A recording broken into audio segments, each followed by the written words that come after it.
430 million. The amount of monthly active Reddit users worldwide as of December of 2019. A figure of this magnitude 2019 has effectively cemented the site as one of the most widely used of all time. And with that comes an incomprehensible melting pot of post-topics. I started an hour late. Mag, I might need to just push all my start times to an hour later. Because I don't know if there's a bunch of other people on my connection or what. But yeah. Anything you can always think bad of. on Sunday night.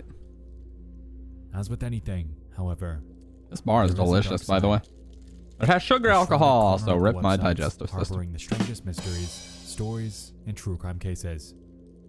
It's safe to say that I've sunk an embarrassing amount of my life reading threads in this category. But, hey, I guess that just happens when you're fascinated by something.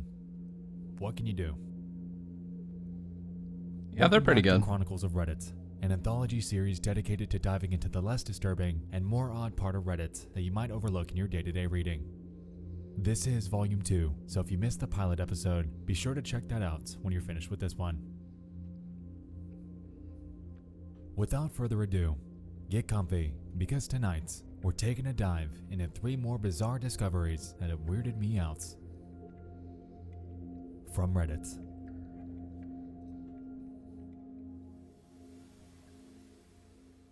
My energy is just exploding, dude.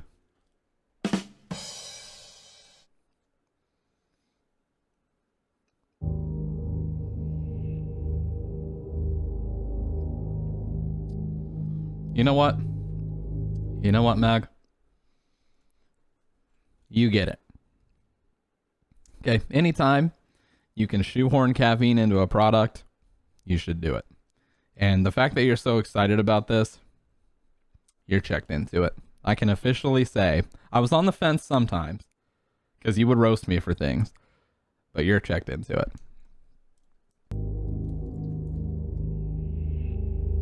And you're always going to be checked into it. First stop. Nobody can take that away from you. What's up, sick boy? A hub for the Reddit Bureau of Investigation. These are those motherfuckers that go into people's chats and they're like, "Motherfucker, you'll be hearing from Reddit. Keep an eye on your front door, because you'll be hearing from Reddit, motherfucker. Knock, knock, knock. We're coming in." Sorry. And tackle real-world problems. On July 31st of 2020, a Redditor by the name of SoothBB would reach out to the community in a plea for help in finding their coworker. Their post reads the following. Welcome back, Dr. Red.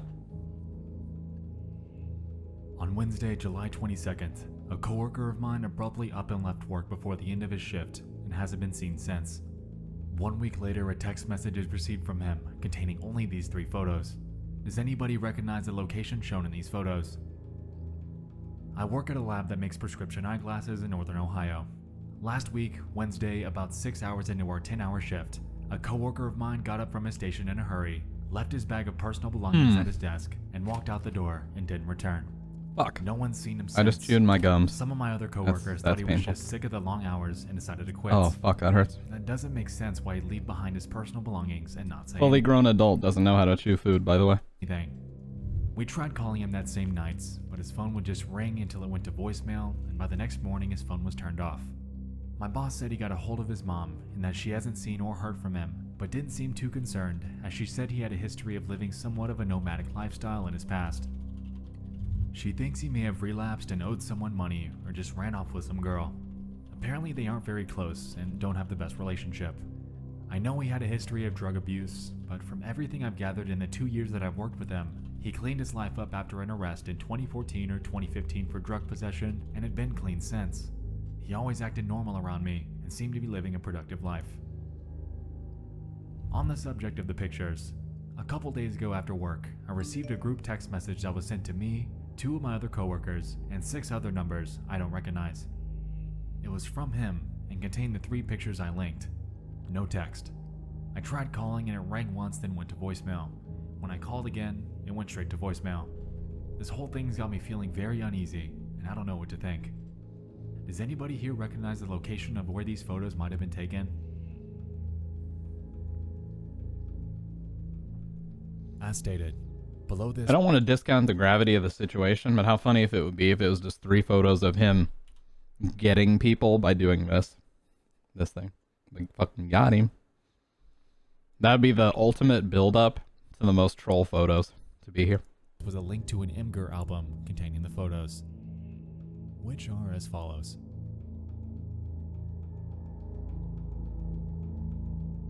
Why did they screenshot him this way? Oh, okay, nice filter. Good.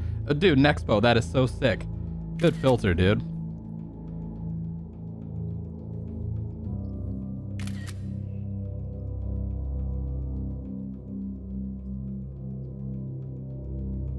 Alright, so we've got 3 images in strange locations with very apparent motion distortion. It appears that Seems like whoever was somebody else taking has them the phone. must have been trying to shoot him on the fly, and very likely could have been attempting to be discreet about it. Camera flash aside. Now, I know the first thing that probably comes to mind here is the potential of EXIF data being embedded within these photos, and considering the fact that it provides critical information, including the GPS location, extracting this from the image and tracking his friend down should be pretty easy peasy, right? Wrong. Unfortunately, a few others have noticed this and suggested looking into it. However, the OP's attempts at doing so didn't bring up anything usable. On top of this, not only were the images that were uploaded to the album on Imgur not the original photos from the camera that shot them, but the websites and potentially the messaging app they both used more than likely stripped the EXIF data from the files, effectively rendering this angle of attack to be useless. A couple hours after this thread was made, a Redditor named Zepazuzu would inquire on if the police were notified, to which Sooth responded, saying, "That's what my boss contacted his mom about. She said she was gonna give it some time before doing anything like that because she's absolutely convinced he's fine and just left on his own accord. Her lack What? of concern Your is son? kind of mind-blowing, to be honest. If my kid up and left What are you on about? behind a bag of personal possessions, I'd contact the police ASAP. Yeah. We talked about calling the police ourselves, but my boss ultimately said it wasn't our place since we aren't kin, and that should be left to his family." Nah, fuck that. If that's your son, Not sure about you, but this seems a bit off. I don't doubt Sooth's claims here. However, leaving only his mother with the sole authority to file a missing persons report or contact the police seems a bit odd to me. it's our son that lights the Personally, earth. We if all a need friend it. or coworker of Dr. mine Adam, I were hit to this for you. vanish after leaving all their personal belongings behind like they'd done, red flags would be going off everywhere. If I were them, I'd be filing a report regardless. Anyway, in the sea of speculation and theories under this post, 2 users, Magzilla the Destroyer and Mashed Potatoes. Magzilla the represent Destroyer. Mag. That's your new username. That's your name, dude. Imagine how catchy that shit would be. Magzilla the Destroyer. Let's go.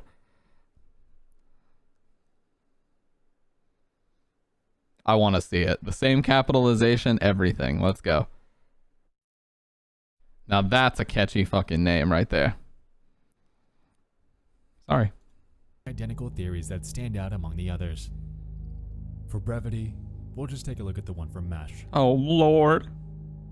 My Your phone drag has a feature name? where No. If I hit the lock button 3 times really fast, it'll send a series of 3 photos to whatever contacts I've approved. The phone I just got will send 3 from the front camera, 3 from the back, and I Oh, think really? a couple of seconds of audio recording. It's for emergency situations. My old phone would send just 3 from the front-facing camera. Is it possible this is what's happening? God. Now this. This is a contender I'm willing to get behind. What makes a guy drive 2.5 hours in the middle of the night to come and meet a 13-year-old girl with a 12-pack of beer? Stupidity. Stupidity. And I admit it. Considering the fact that Sooth and a few others all received these 3 photos in tandem. If we assume that their coworker utilized this SOS feature potentially built into their smartphone, then it leaves the door open to just 2 options. Either they're That's a really great completely fine and feature. did this by accident, or they were or are legitimately in trouble and needed help. But then again, that brings us straight back to the root of this mystery. Regardless of what happened, Sooth unfortunately never followed up with an update on if they ever returned, if a report was eventually filed, or if they ever got into contact with them, leaving the door on this conundrum wide open for speculation. If you or anyone you know recognizes these spots from Northern Ohio, drop a comment. It's a long shot, but perhaps we can help Soothe put their newfound dilemma to bed while helping to bring their friend home.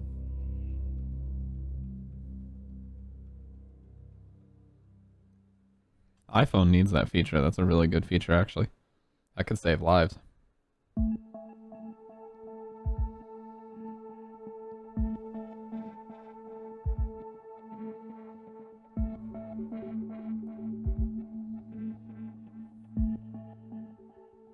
Stop 2. Legal advice. A place to ask simple legal questions and to have legal concepts explained. On the morning of February 7th of 2017, a Redditor by the name of BabyBlue17 would jump into the conversation, explaining and inquiring on an unfortunate dilemma that they found themselves wrapped up in.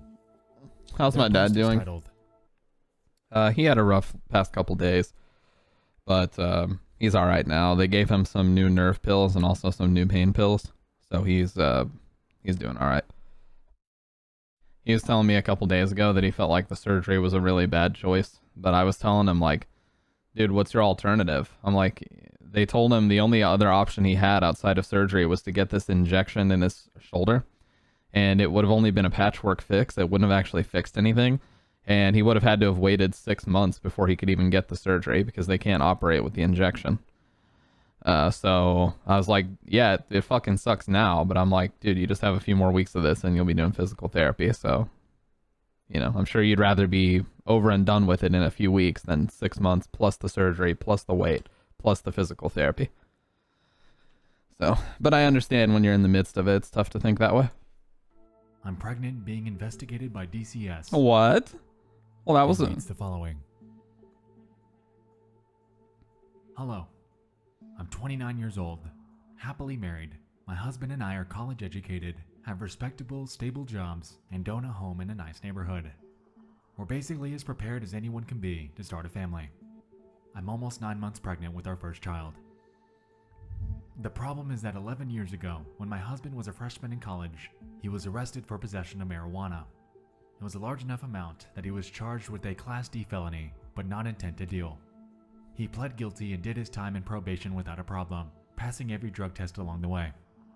He has not touched marijuana since, and we rarely even drink. I have no criminal record and have never done drugs myself. It was a stupid mistake he made as a foolish 18-year-old, and he's worked hard to put it behind him. Someone has apparently contacted child services in our area. Oh, informed them that God. we are drug users. This Here we go. accusation is being taken very seriously because of my husband's record. We've been as cooperative as could be with our caseworker. We've been interviewed, our home has been examined, and she found nothing remotely suspicious or incriminating. We have both taken a drug test and passed. Our caseworker says that everything looks fine so far. Unfortunately, she also says that there's still a possibility that our child could be taken from us in the labor and delivery ward. What? And that we won't be allowed to take her home. What state is this? I was devastated and horrified to hear that. When I asked why, she said it was not up to her and we'll have to wait and see, which made absolutely no sense. What gives? I feel like there's something that she isn't telling me, but I have no experience with DCS and I'm not aware of anything we could have possibly done wrong. I know they'll have to test my daughter for drugs once she's born, but she hasn't been exposed to drugs. Nothing more than prenatal vitamins, not even Tylenol, and I already proved that by passing a drug test. I'm scared and confused. Do I need a lawyer? I'd anticipated spending our savings on our new daughter and parental leave, but I'll use that money for a lawyer if I have to. Thanks for reading, and thanks in advance for your help. The only other possibility is that she's not being completely upfront about either the seriousness of the charges or her record. That's the only thing I can picture as to why they would. But, you know, it's the internet. We don't know what to believe. Clearly, the actions taken so far by the caseworker are cause for alarm. Receiving news that you're being investigated and might not be able to keep your newborn child would instill anyone with a feeling of overwhelming anxiety. Thankfully, commenters were quick to jump in, offering various tidbits of advice and insight on how she can get this handled. Get a family law attorney on retainer. Maybe contact the local ACLU chapter. This reaction is pretty extreme, and the fact that someone tipped them when you're obviously not using is pretty malicious. Another Exactly, writer named Dr. Ed. We never know the full floated story. the possibility that the caseworker is potentially complicit in working with the one who made the report. Others, however, had their reservations on the validity of this entire investigation. That's what I was, yeah. Indiana DCS does not get involved with pregnancies. Please Oh. make sure the person you're talking to is actually DCS, or don't let them in your home anymore. OP just posted an update. You were right on. That person wasn't even DCS? What? Who were they? Substantial comments came from a user named Hurry Up Meow, who claimed that they were a former CPS investigator in the OP's data residence. I'm a former Indiana CPS. They are investigating the assessor. fetus? Something Oh here my is not god, making somebody's trying to steal the baby? Dude, that gives me chills. That's so fucked up. They're pretending to be a DCS investigator, and they're going to try to steal a baby. What the fuck? any sense at all, unless the law has changed greatly in the last few years when I left the department. Somebody said that the person was right, that they're not really DCS. You don't have any children? They're investigating the fetus? To which OP responded, claiming, yeah, we have no children yet. They are investigating the fetus. I wasn't aware that was even something they could do. The report they got must have been quite alarming, I guess. It seemed weird as heck to me too. Please stop letting this person in your home. The remainder of the comments, understandably, were incredibly sketched out that this was occurring. It was heavily advised to stop contacting this particular caseworker and to get in contact with a DCS supervisor directly. Hopefully through them, they could get some answers on this. And so the OP went silent for a while. Hours became days, and the thread began to lose a bit of steam, as they always do.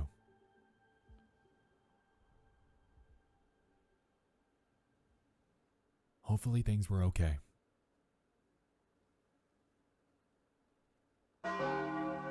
Aw, come on, dude. I thought there was gonna be an update. Did you see the other comment? It said OP just posted an update. You were right on about the guy that said don't let them into your home. What the fuck? What is fucking wrong with people, dude? February 21st of 2017. Here's my original post. When I made it, There I is, was okay. advised to get a lawyer right away. I was also advised that Indiana's DCS doesn't investigate pregnant women who don't already have kids, and that the woman claiming to be a social worker might be an imposter. I contacted and met with a lawyer and explained the situation to him. He seemed to agree that something was very fishy. She has no affiliation. She was trying to steal a baby. Handling our case has no affiliation with DCS. Oh my God. And she knows where you We went straight live. to the police, and they're taking this very seriously. I can't give a lot of details because it's an ongoing investigation, but she seems to have been a very skilled and well-researched liar. I never would have known anything was amiss without the advice of this subreddit and the intervention of my attorney. I feel like a complete idiot, but the instinct to cooperate when faced with an intimidating authority figure is strong. Yeah, my mom got hit by that I once. haven't had the baby yet, and we're staying at a trusted family member's home until the baby's born. My OB and the hospital we'll be delivering at have already been informed I of the love that emote, situation Sky. and will be taking the appropriate security measures. I'm still freaking out, but we're taking every precaution for the safety of my child, and hopefully everything will turn out okay. Thanks again, everybody. Truly. Wow. What? Why would they want to Abduction steal of a baby? newborn is something unfathomable to me. However, after reading this and looking into it, I now know that it is a thing. What? Go figure. The stats are interesting too. According to an article made by KVUE in Austin, Texas, from 1964 to October of 2019, 327 children under the age of 1 have been abducted in the US. Of those 327 who were abducted, 257 of them were taken by women of childbearing age, between the ages of 14 and 39. A nurse or healthcare worker is more likely to take a child from a healthcare setting, while a babysitter, relative, or friend is more likely to take an infant from a home. Had the OP not raised their suspicions, then who knows what the next step the attempted kidnapper would have taken. Perhaps they'd try to get someone to impersonate a nurse, coming face to face with the OP in Yeah. the recovery room to abduct their child. Yeah, It might sound like who's to say you couldn't do that? Dude, you could easily just walk into a hospital, claim that you're a visitor, if you know how to get to the floor, and just walk in and say, yeah, I'm a nurse, or yeah, I'm a doctor, and just fucking steal the baby. Dude, that's fucked up. long shots, but if they were this dedicated, pursuing a fake DCS case against baby blues, and even coming out to inspect their home, then I wouldn't doubt that they'd pull a stunt like this too. Wow. That was the To date, craziest one so far. BOP understandably hasn't returned to Reddit. Their story, though, will forever live on in r/legal advice as one of the most bizarre and unsettling occurrences that have been shared there.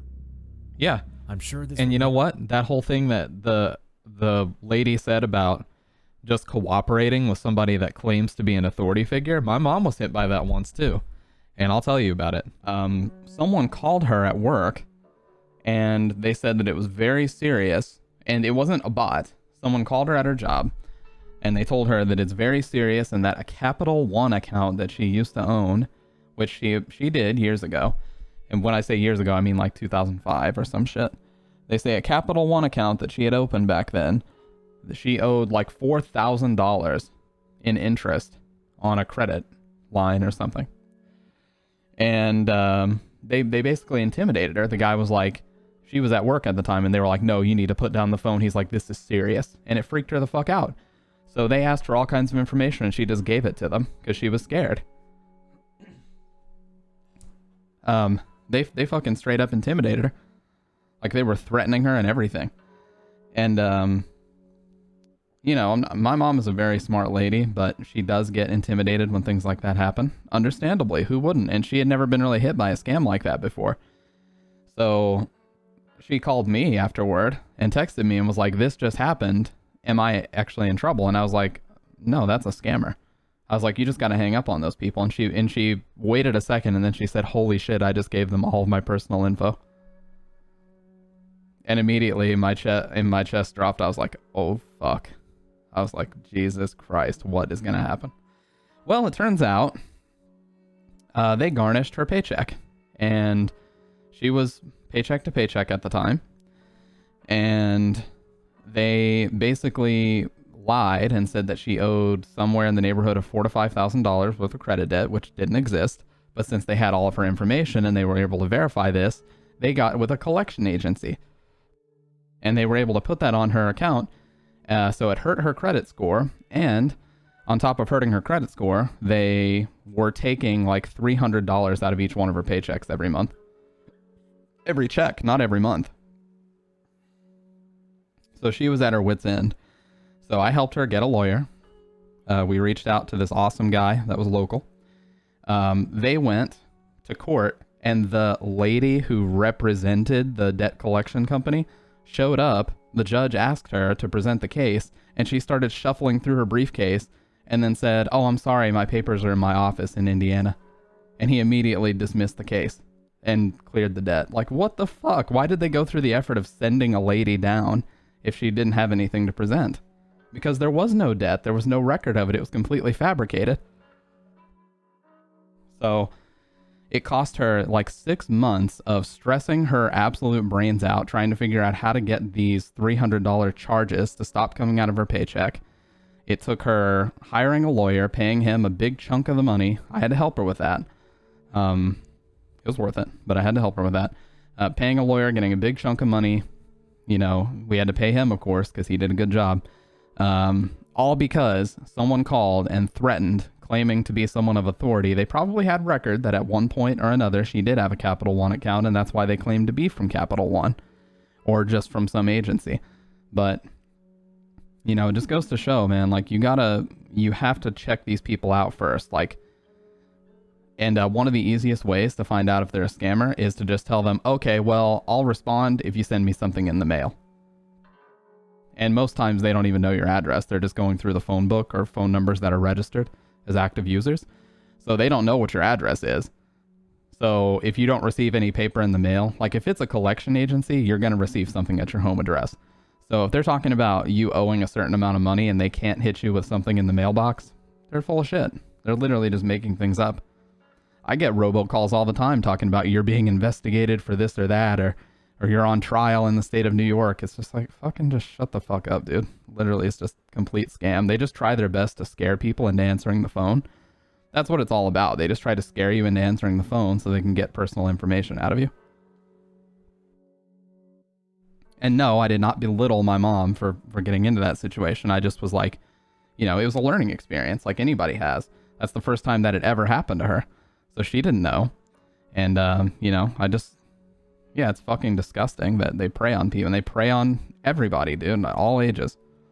That's why people like Kit Boga are necessary in this world, who scam the scammers. They waste their time. They pretend to be people that they're not. They keep them on the phone for 10 hours and longer because what they're doing is fucking straight up evil.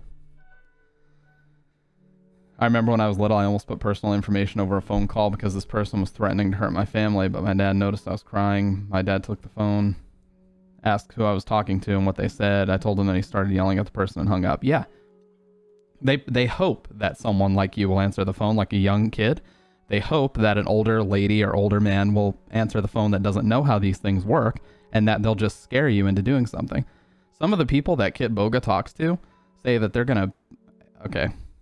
They say they're going to RAPE their family, and they're going to kill the family and all this other shit. They say that on the phone because they can't get thousands of dollars out of an old lady. They say they're going to do that. So you tell me who the evil person is in that situation. Yeah. And you know what? People like Kit Boga, tip the hat to him. There's another guy on YouTube that's really good at it too, but I don't recall his name right now.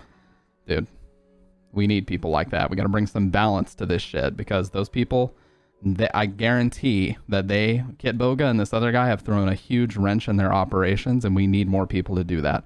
We got to dismantle the whole fucking industry of scamming. Nobody should be able to make a living scamming old people. Okay?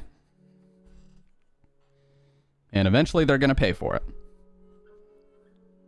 They already have paid for it quite a bit with people like Kit. Like a great personal story one day. But to be honest, if I were them, I'd be... But yeah, sorry for that mini rant, but long story short, if anybody calls you claiming to be from whatever agency, especially if it involves money, if the first thing they talk about when they call you is that you owe them money, you need to ask for proof. You need to ask them to confirm some information, because if they were really from a collection agency, or if they were really from a credit bureau, a bank, what have you, they would know all of your personal information already. So if you ask them to confirm it and they can't confirm it, hang up the phone. They're full of shit. Be happy with just forgetting it. And just keep track of your own personal finances. If you know you didn't accrue the debt, of course they're full of shit.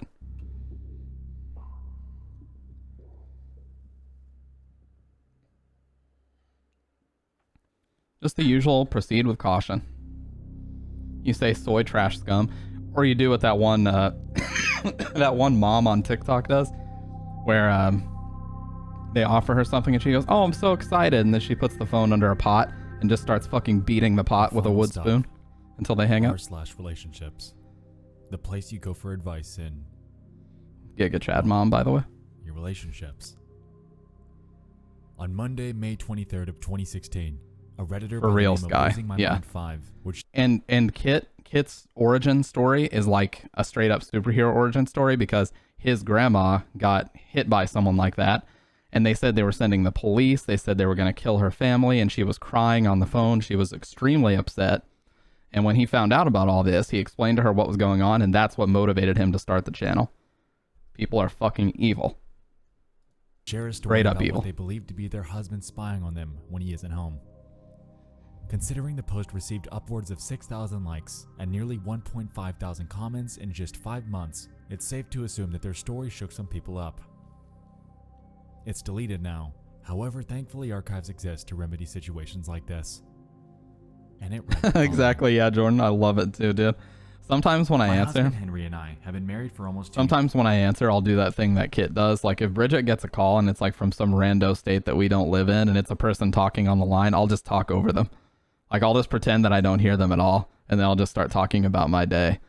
Like the other day, I went on this fucking 5-minute long diatribe about how every time I open the kitchen cabinet, food falls on my foot, and then I'm tired of it happening. Like just something that an old person would just rant about with no regard for like what the other person's saying. And she was trying to talk, and I was like, yeah, and you know, it's just crazy. Every time I open that cabinet, the bread falls right on my foot, and it's so fucked up. And I've even thought, you know, maybe I should tie it closed. I mean, I don't know. And she was just trying to talk, and I just kept fucking shutting her down until eventually she hung up. It was so fucking stupid. Years. Together for 5. We have a pretty normal relationship, and have always felt that we share a mutual trust in It each was other. so stupid. We've never broken up, and I can't think of one situation where he'd feel that I'm not trustworthy. I feel like I'm going crazy over this. Henry's career usually requires him to travel rarely, but this year's an exception. His company's in the middle of a reorganization, and he's been traveling to do training seminars about once a month. Record it His next trips are time. I usually Monday should. to Sunday. I've confirmed these I get like trips, one of and those calls per day. yes, they are legitimate.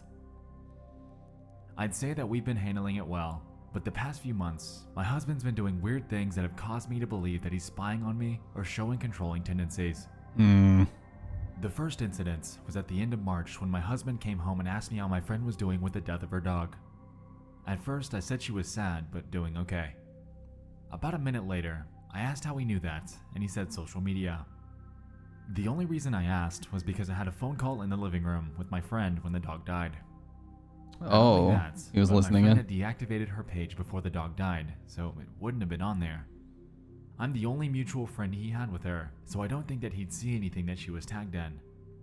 I asked him if he's watching me, as a joke, and he said, "Seriously? Why would you think that?" I explained it, and he said, "No, it was on social media." I just assumed his defensiveness was because he had jet lag. The second incident was in April, when I went out with my friends during the weekend. That Saturday night, I texted him that I would let him know when I'm home, and it should be around 12:30 a.m. I got home earlier at about 11 p.m. and fiddled around the kitchen for probably 20 minutes. I'll admit, I forgot to text him. I got a text at about 11:20 that said, "You're home?" I told him yes, that I was straightening the What? kitchen, then going to bed. I asked how he knew, and he said he just figured you would be already. He told me goodnight, and I went to bed. Normally, I wouldn't think anything of this, but this latest incident has me looking back on the past few months. Henry got home early from this month's trip on Friday. I was super excited because he doesn't have a trip until September. When he got home, he asked what I did all week. I explained all of my activities when he said, "Did you have any friends over?" I said no, and he said, "Oh, really?"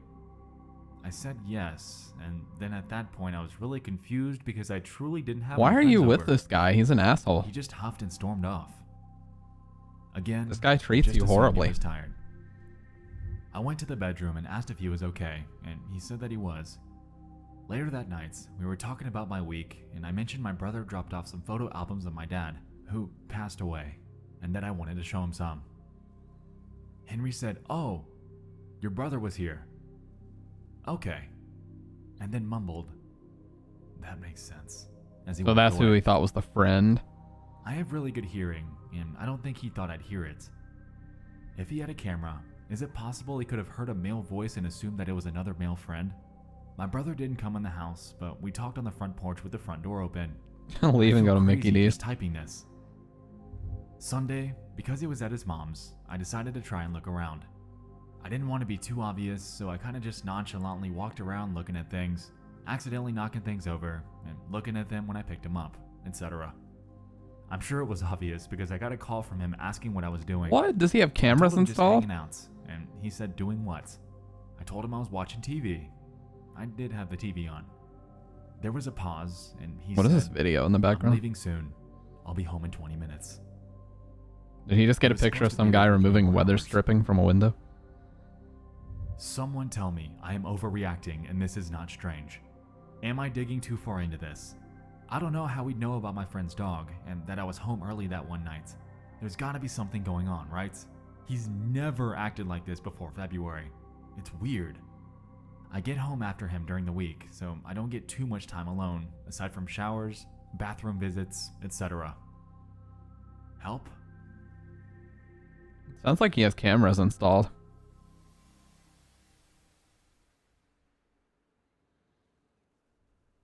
That was an insanely well written and long post, so that must be serious.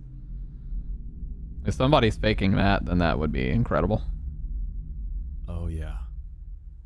I can see why this story gained so much steam.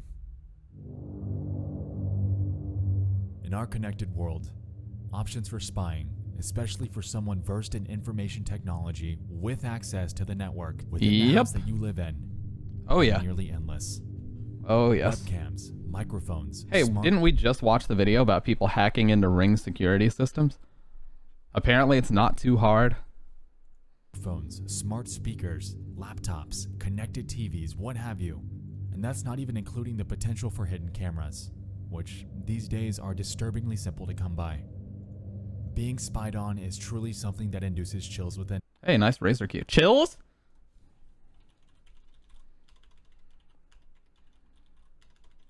I got chills. Okay, I'm sorry.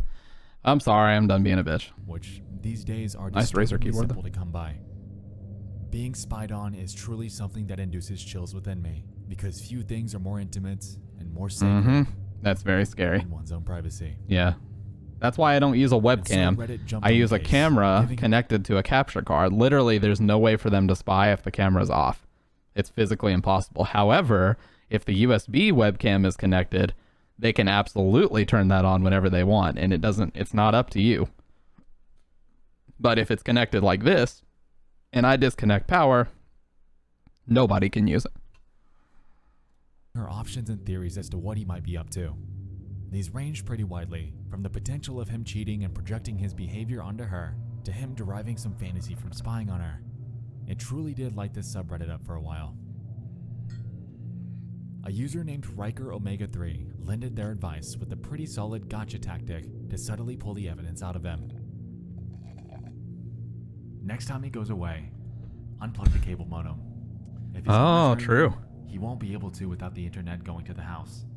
Power off your cell phone and any other tablet during this time as well, in case he's using those as a microphone. Take that time to really carefully go through the house. This is great advice. Wherever you were looking when you got busted the first time is where it starts.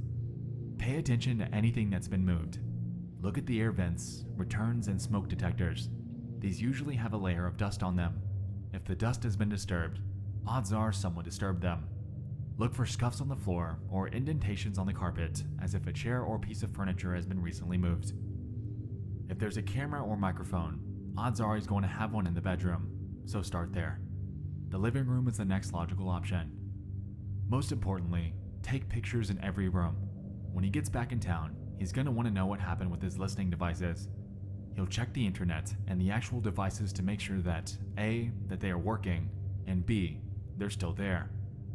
Maybe place the modem at a certain angle or facing a This certain is direction. such good advice. If for some All of reason this. the first thing he does is check the modem when he gets home, you'll know you're barking up the right tree. Now this, to me, seems like it'd be the best option, and it's a bonus that it's so rudimentary. Next time he's on a work trip or at his mom's, cut the internet, effectively buying yourself time to snoop around the house without worrying that you're being watched while doing it. If I were her, Put your phone on I'd do it airplane mode. again, and again, and again, and again, while pleading ignorance every time.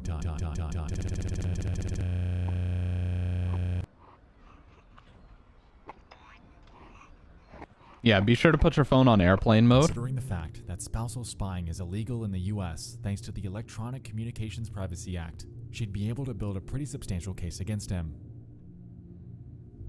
Call the police.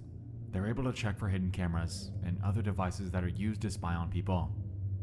Listen. This is Oh, your husband. no. They're not even married. Oh, okay. I thought he said this is your boyfriend. So this is her husband. Why did you marry this guy? Well, she did say it only started happening this in February of that year, so. And I get that you love him, but if he's really spying on you while he's gone, it's beyond sick and disgusting, and it's also illegal. If spying equipment's found, you do not need to press charges, but the fact that you can press charges should scare the shit out of him. If you find stuff and still want to stay with him, I'd go to marriage counseling. Another user named WorkDog suggested that she check the router for suspicious connections that could hint at the possibility of hidden network cameras, to which, unfortunately, she responded saying that she's not tech savvy at all. Okay. From what I gather here, I'm honestly leaning towards the prior suggestion that the husband's cheating and is projecting his actions onto her. If we're assuming that they've had no prior relationship issues and that this spying dilemma suddenly started around February, then it's safe to say that he must have had some sort of significant life change around that time. Especially when his trips are happening. Furthermore, Yeah. considering the fact that he's away for extended periods of Yep. time for work, combined with the fact that he literally dropped everything and left his mom's, take that for what you will, to rush home and address her snooping after he suspected her of doing so, it's just adding up to infidelity to me. Either that, or he simply drummed up this sudden infatuation with spying to keep control over their relationship, to purposefully drop hints at the fact that he knows what she's doing, and to prevent her from cheating on him in the future. But then again, that brings us full circle, because why would you need to do something like this if you aren't doing it yourself? Why would you need to convince yourself that your partner isn't cheating, completely out of the blue?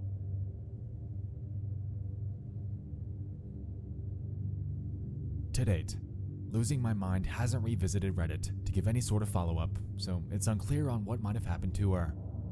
There wasn't any location information in her story that allows to do any further digging, and so we're left here, 4 years later, hoping that they'd come to some sort of positive outcome. Losing My Mind, if you're out there, jump on a private tab, use a VPN, and drop us a sign. It can be anything. A smiley face on your profile bio, an unrelated comment on an unrelated post, anything. Your story resonated with a lot of people, and we're all just hoping that you came out of the other end of this all right.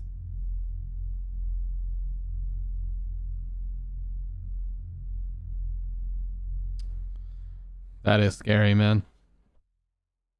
See, I'm already of the opinion that, without question, is a massive space, and with such a till gargantuan this is over. size comes a plethora of strange mysteries that can truly captivate even the most lighthearted subreddits. Tonight, we dove into 3 eerie threads that have recently interested me. I hope you all enjoyed this second installment, and if you have any running theories for any of these, definitely leave them in the comments. Also, if you have any further suggestions for a future Chronicles of Reddit anthology, feel free to submit it to nightmareexpo@gmail.com with the title Chronicles of Reddit Submission. This is just while I eat the protein bar.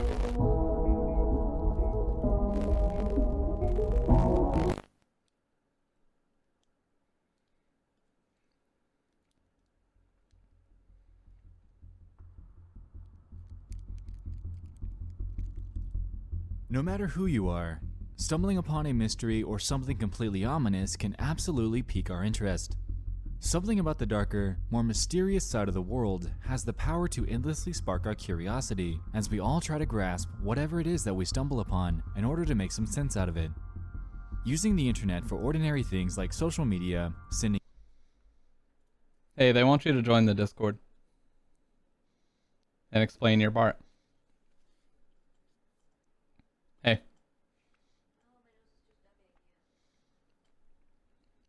She said my nose is too stuffy. I can't.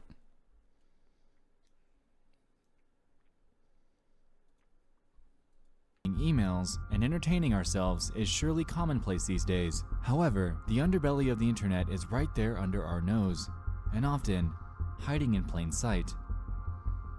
Welcome back to Disturbing Things from Around the Internet. If you're new, this is my series that showcases strange...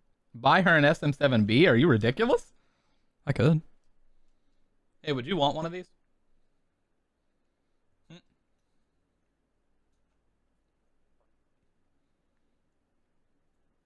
Would you want one of these? Would you use it? If I bought you one, you gotta promise to use it. Thumbs down.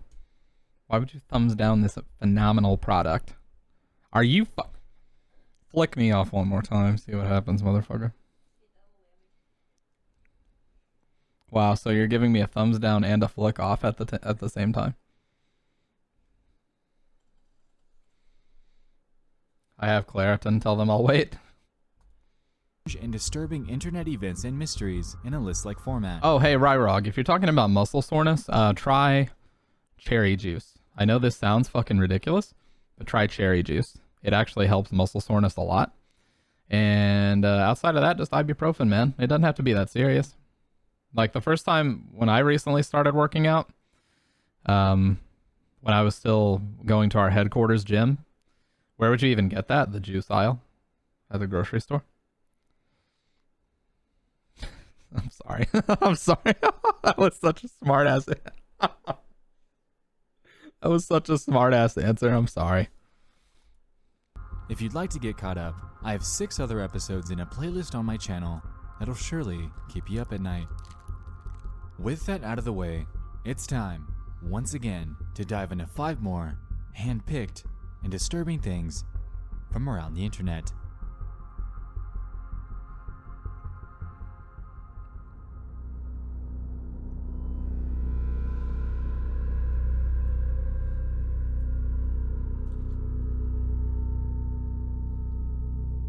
I want some beef. Number 1 on our list involves a post that was made about a year ago to the paranormal board on Reddit. There, a user by the name of Drudagon17 made a plea asking for some input on a few incredibly ominous screams that he'd caught on camera. In his post, titled, "What's Causing These Screams?" he proceeds to say this. "So I'm not really sure what this is. I've had a lot of people tell me different things, but no one really knows for sure. Maybe someone here could help me shed some light?" Earlier in the year, I went on a long road trip across the states, mainly visiting the national parks and a few cities along the way. Towards the end of the trip, we found ourselves staying in the small town of West Yellowstone. This appeared to be an ideal base while we explored Yellowstone National Park.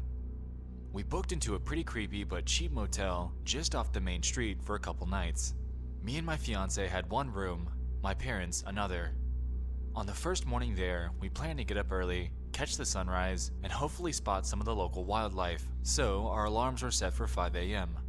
At about 4:45 a.m., I was woken up by a loud banging on the door, followed by crying and shouting. I instantly jumped out of bed thinking the worst had happened. Mom? I opened the door to my mom in a state of panic, saying, "There's someone screaming. A woman screaming." There, clear as day, I could hear a woman screaming. It sounded like it was within 100 feet of us. Mom claimed it was happening for the last 30 minutes. We wanted to call the police but had no phone signal, no phones in the rooms, and we were the only people about.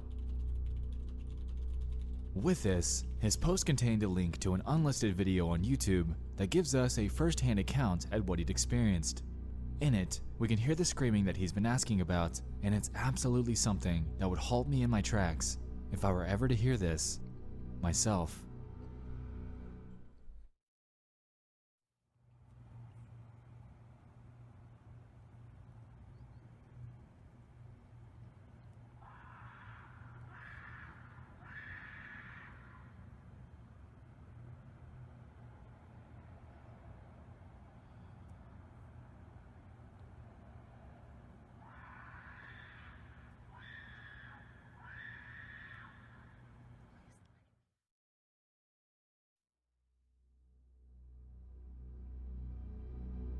The strange part about this is that there are no direct cries for help, and he addresses this further on in his Reddit posts.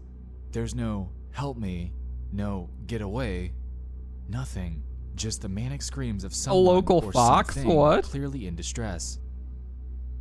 Theories have been thrown up left and right regarding this. Some say it could be methamphetamine abuse, others have claimed it could be someone going crazy, it could be a fox, someone getting murdered, or even a skinwalker. Take that for what you will. Nonetheless, the video still has no true resolution, and Drudagon appears to still be looking for answers. Fake. Sorry. r/paranormal's full of that.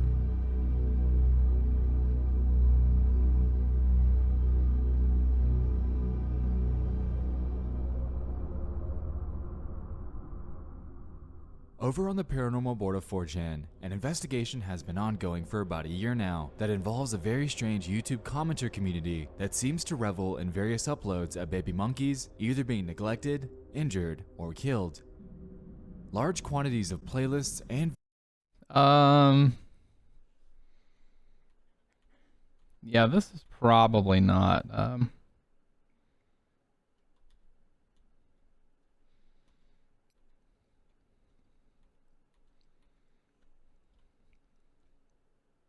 what the fuck? Punch it, slap it a few times too. Take away its blanket, then leave it in its bear cage in a room full of pit bulls, then feed it and repeat. Add more slapping to make sure Monkey knows he is a bitch for life. In fact, that is what I name him. Bitch! Ha ha ha ha ha. Slap! Ha ha, give me that blanket, stupid bitch. Ha ha ha, roof roof slap. What the It's fuck? pretty unclear. Video here, for example, titled Sasuke's George 12, we can see a pretty harsh roundup of comments. Some well-placed rat traps will take care of him waving his stupid monkey pecker all over What? the place.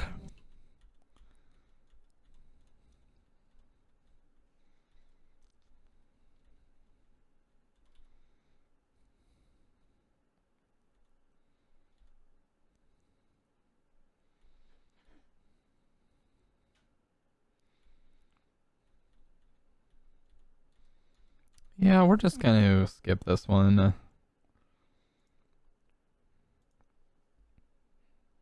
Sorry, that was not appropriate for the stream.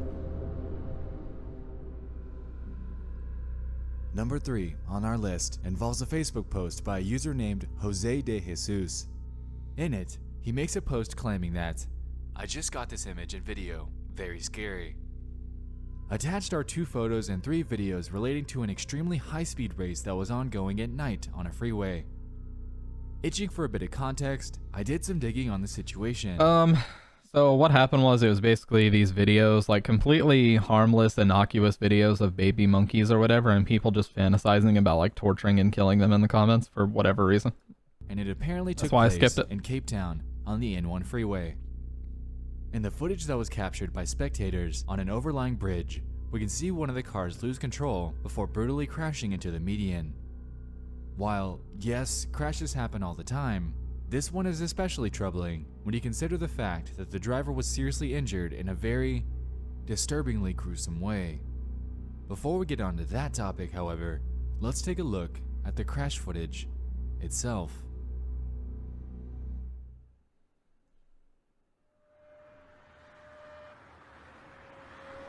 Rampage Racing.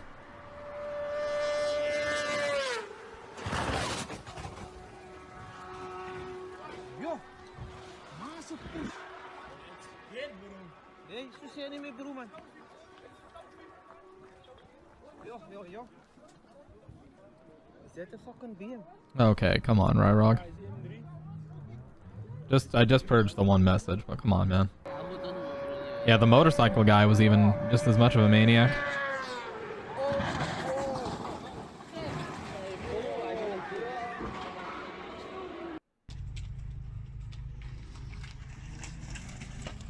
Holy shit.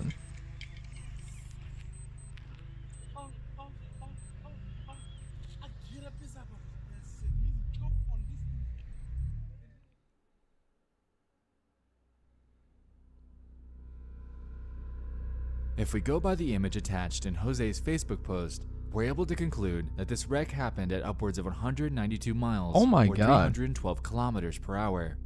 Clearly, a very deadly speed to maintain. Is this guy still With alive? this in mind, watching the video that the passenger in this car took during this race really puts the true danger of this into perspective.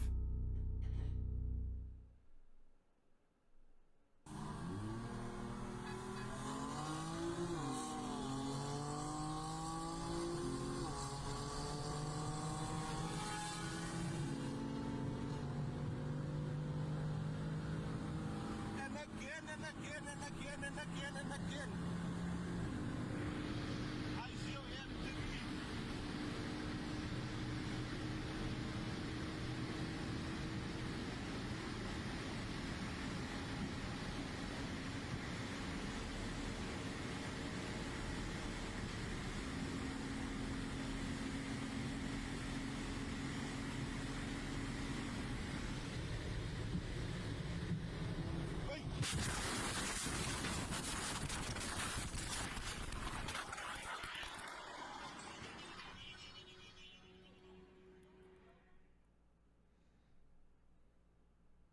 So there were 2 people in there?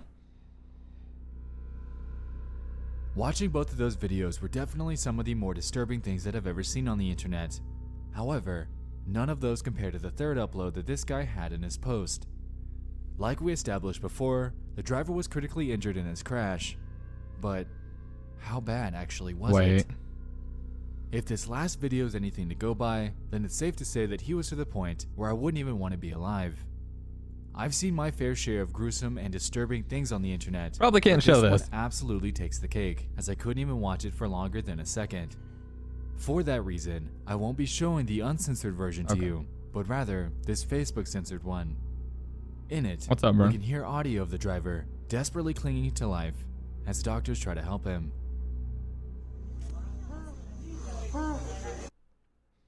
Probably shouldn't. This situation goes to show that when driving, it's easy to get brave. It's easy to constantly think, crashes? Won't be me. I'm a fantastic driver. I got this. But this type of thing can happen in an instant. These drivers, very idiotically, had absolutely no regard for their passengers or others on the road, and I'm incredibly glad that there were no innocent bystanders or drivers within the car's trajectory. I keep forgetting to Since call if her there Max. were, I'm gonna start this calling her Max. absolutely could have turned out infinitely worse than it had. Mag is gonna be so checked into it after tomorrow with these. Unbelievably checked into it. Brigitte. Bridget. Bridget.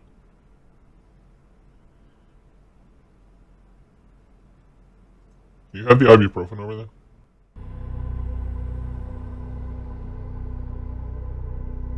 Wasn't too bad, but still.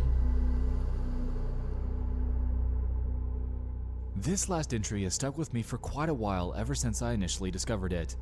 On August 8th of 2013, a man by the name of Brandon Lawson had gotten into a pretty heated argument with his longtime girlfriend by the name of Ladessa Lofton. Needing some space and time to cool off, he called his dad to see if he could make a 3-hour drive over there to spend the night. Trying to talk him out of it since it was so late in the night, I think Brandon I've seen embarked this on one as his well. journey at 11:54 p.m. en route to Crowley, Texas. Just 40 miles later, though, he would suddenly run out of gas. After pulling over, he proceeded to call his brother, Kyle, for help, and once he arrived to assist Brandon, he was nowhere to be found. After searching for what seemed like hours, nothing was found. However, the very next day, the realization was made that Brandon had actually made a sudden call to 911 shortly after hanging up with his brother. In it, we can hear a very shaken Brandon try to explain the situation that he's been caught up in. I think he's saying that he thinks he lost them. I'm pretty sure I've heard this one before. But he's like, yeah, I think I lost him. And he doesn't know where he is. Have a listen. 9/2013 0:50 and 38 seconds. 911 emergency. Yes, I'm in the middle of the field. It's safe. We just pushed some guys over. Right here going towards Javelin on both sides. My truck ran out of gas. There's one car here. You got chasing to the woods. Please hurry. Okay, now run that by me. One I'm more. not talking to him. I actually ran into him. Ah, you ran into him. Okay. Got the first guy. Do you need an ambulance? Yeah, no, I need the cops. Okay. Is anybody hurt? Hello? Hello? Hello?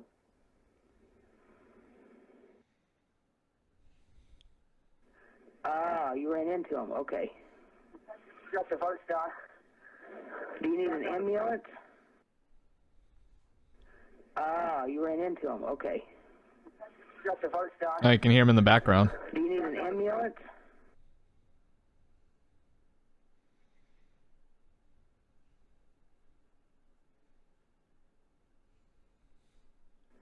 Ah, you ran into him. Okay. Got the first guy. Do you need an ambulance?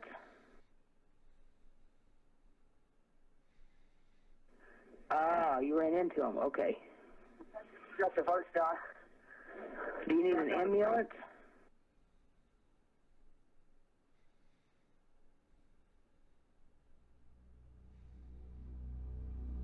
Tons of speculation and controversy have arisen from this ominous 911 call, but the primary consensus surrounding it is that it's, to this very day, an unsolved mystery. Police, allegedly, were initially hesitant on considering this a missing persons case due to outstanding warrants that were issued for Lawson. They believed that he'd attempted to run off to get away from them and that he'd turn up sometime soon, but as we know, this was not the case. You see, Brandon had 4 children who his relatives say he'd never abandon, and coupled with the strange reaction by police, it almost seems to some that this case was somewhat swept under the rug due to police disinterest. Hearing the frantic voice of Brandon play back is haunting. As the video pointed out, it absolutely sounds like he wasn't alone, and being so late in the night, it's chilling to contemplate on what could have really transpired on that late evening, just 40 miles from his home.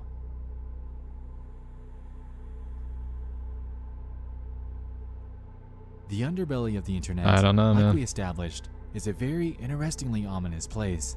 Strange and obscure posts, stories, and articles seemingly pop up every day, and tonight we were able to touch on a few of them.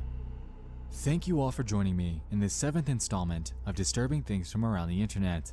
I hope you enjoyed this, and if you have any other strange bite-sized mysteries and internet happenings that you'd like to see on a future episode, I'd love to check them out. With that being said, thanks once again for watching. I'll see you in the next one. I love you all. Yeah, that's pretty fucked up. No, I haven't heard of him. The conspiracy of a man uploading multiple videos of a police department. Madhouse? John Lang was a Fresno... Oh, is it this guy? Lang Marines? I want to see this. John Lang was a Fresno resident who believed he was being stalked and harassed by Fresno police. He eventually died under mysterious circumstances. Let's take a look at the mystery of John Lang.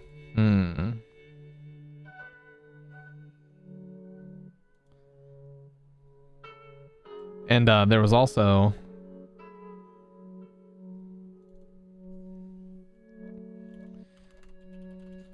This is the channel. This right here is the channel. 6 years, 7 years. Fresno LE harassment. Ford crew cab that stalked me at my residence numerous times. Fresno LE conditioning my dogs and neighbors' dogs at 11:30 p.m. 20-minute gap in my Pelco front camera. Remote or inside hacked by Fresno LE. I saw these and I was like, what is this? Carpet cleaning van, 656 Van Ness F, Fresno, CA today. Thank God the feds are listening and responding. 2 marked Fresno PD cruisers proceeding suspicious garbage truck activity. This person is dead now. They're not just missing. Fresno law enforcement tries a second time to set me up. This one is the phone caper. Due to YouTube description limitations, the first paragraph of this incident is available here.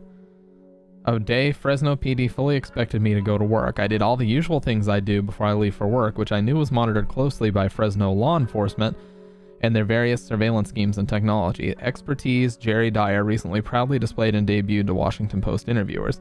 I texted my daughter wishing her a good day, then I disconnected from the internet as I typically do when I leave for work. Then I silently waited, monitoring my expensive Pelco camera system. Fresno cops knew full well I leave between 7:45 and 8 every morning. It's no secret they've been monitoring and harassing me for a very long time. Like, why? Why are they monitoring this guy? I was stunned to see what I'd seen. The video can be viewed here. In frame 7:48:10 a.m., a marked Fresno PD vehicle heads north up Van Ness Avenue. At 7:48 a.m., another marked Fresno PD cruiser heads north in the same direction. Then at 7:55, a Fresno PD marked vehicle suddenly appears erratically from an alley on Van Ness, just 3 doors south from my house. He's apparently in plain view chasing a guy on a bike. As the person on the bike turns the bike around and steers it back toward the alley, the officer strangely exits the vehicle and begins a foot chase of the guy on the bike. Now, have you ever seen a Fresno cop chasing a guy on a bike on foot when the cop has a perfectly good vehicle to chase down the suspect? The officer had plenty of time and room to simply place his vehicle in reverse and continue the pursuit. I think what we are witnessing here is very strange. I think this incident was a completely staged event in plain view to create a guy on a bike / suspect on the loose condition, so Fresno cops could then create a probable cause condition, which would allow the 2 first Fresno PD cruisers in frame to make a guy on a bike probable cause stop. They would have used this ruse to stop me on my bike. This would have looked reasonable in the reports. He tried to expose the police department for illegal traffic violations. Oh, okay. The entire time frame of Fresno PD activity occurred during what would typically be my window for leaving and riding to work. Coincidence? Absolutely not. Fresno PD has mapped out my entire time frames. I have publicly posted this numerous times to various websites and blogs. I believe the first 2 cruisers knowing my path would have pulled me over based on the staged Van Ness Ave events. Then the cops would have searched me, then revealing the missing phone, claiming they found it on my person. This would have led to a search warrant, and then voila. Fresno cops would have planted a treasure trove of items that would ensure my silence for a very long, long time. Make no mistake, that missing phone was in one of the first 2 Fresno PD cruisers. I can assure I am no criminal, and I certainly would not do anything illegal, knowing the acute surveillance I have been in for a very long time. So anything Fresno law enforcement finds in my possession, in my vehicles, and or my property would have to be planted by Fresno PD. Been an officer for 9 years. I believe something very terrible happened here, and if in fact the police that killed him, they all rot in hell. I feel like John knew a lot more than he could tell people. Holy shit. So they basically were staging someone trying to escape. They were trying to stage a guy on a bike running away so that they could then stop him on his bike and plant evidence on him. That's what they're trying to say.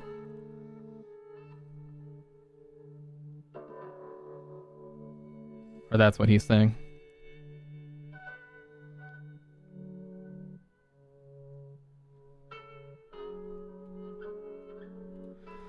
Well, you know, that's what they say. I mean, you can't exactly go up against law enforcement. They'll win every time because they can put you away.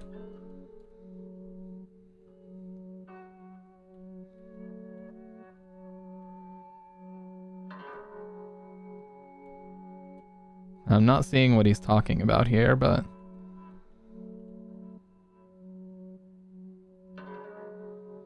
He said it was at 7:55. Does that actually happen here?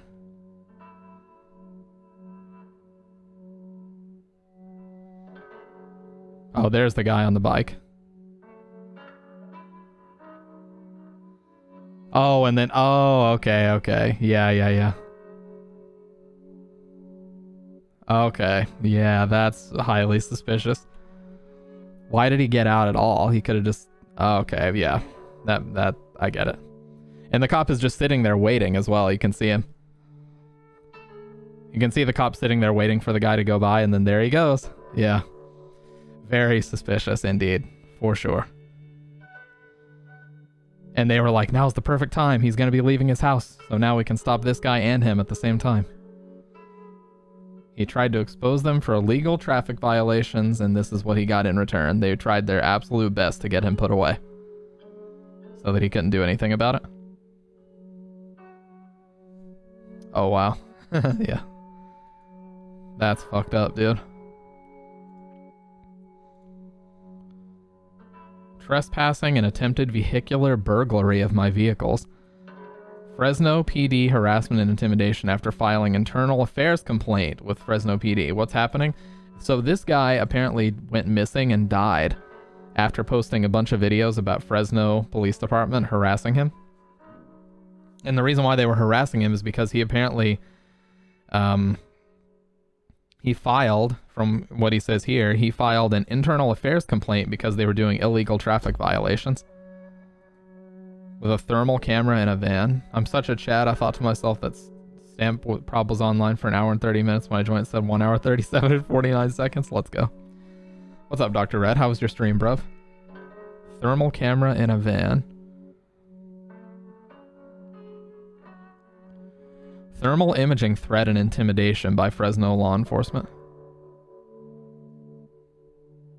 This is the same Fresno, California sheriff crew that has been illegally entering my property and home when I leave the house. Here they are using an infrared thermal imager to see if I am home. What? They then phone a waiting second party with information as to whether or not I am home. Fresno PD fails to fully investigate my complaint on this incident, which I fully detail in my Fresno PD internal affairs complaint. If anyone can identify them, please forward their names. I'm being targeted by multiple City of Fresno departments and the Sheriff's Office for comments I made on the Fresno Bee from 2009 to 2013. Comments that were critical of the way they utilized their budgets. Wait, they did that for just because of this? Holy shit, this is nuts. I'm not one to ignorantly believe conspiracy theories either, but this man is now dead and he called out his own murder and has provided evidence for us all to help demonstrate that he was murdered by one of the most corrupt departments in the country. That's really chilling and shows he knew exactly what was going on, and he has video evidence. And I guarantee absolutely nothing has happened. I explained in these emails that as a result of her nefarious efforts, Fresno Bee commenters were subsequently stalked and harassed. I've never received a reply from Mr. Bourne on this.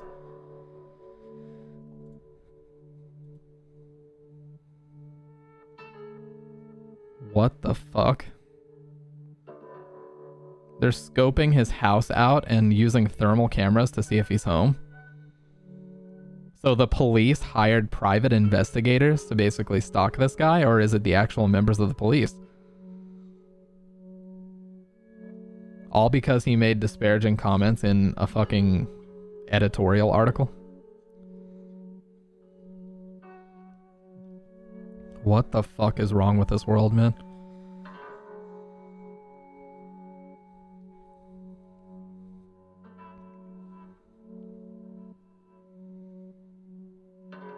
And I guarantee this blew up after the fact. Like, after he's already missing and dead, then it blew up and now everybody knows about it. Are we sure it's real? I mean, I don't know. You know, you can see the driver on a phone. Yeah, so he's telling somebody, yeah, he's not home or something else. I don't know for sure if it's real. I don't know if we know if anything is real.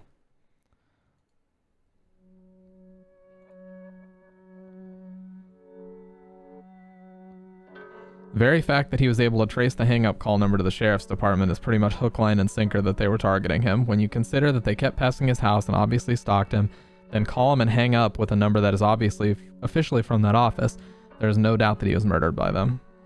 Yeah, the guy's dead. Oh, I would believe it. I've seen many times when cops will, I mean, we've seen videos all the time of police misconduct where they plant things on people. I'm not saying every police department is like that. Some of them are not, but we've seen that happen. I mean, because that's the easiest way to, you know, if they're doing anything illegal and someone calls them out on it, well, then that's the easiest way to shut that person up, put them in jail. And who's going to stop them? Because, you know, the chain of command going all the way up is, that's what they need to happen to keep themselves out of hot water.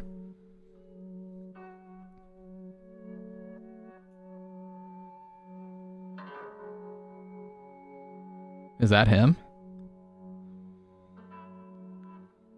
Exactly, Salt. That's the shitty part about it. Is that John right there?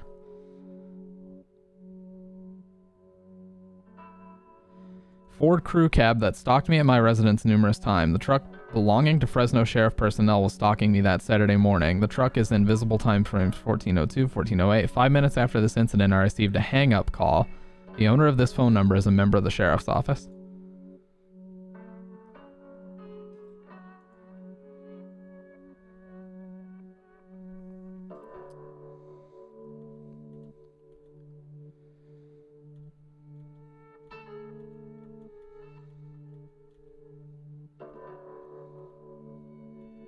He said it's visible at 1408. 20-minute gap, remote or inside hack. Yeah, and that's what's so scary, man. Like, what if they hired people that are so talented they could easily just shut down his home security system whenever they wanted to? And this was 6 years ago. Home security systems weren't nearly as advanced as they are now. Trespassing and attempted burglary of my vehicles.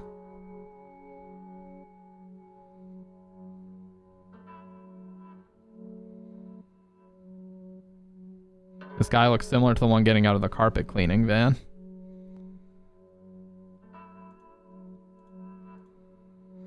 At 5:22:15, my security light above my driveway burnt out and some guy entered my property at about 4:45 a.m. Luckily, I had my two vehicles locked, so he wasn't able to get into them. He possibly has a thin light beard or... He likely lives in the South Tower area.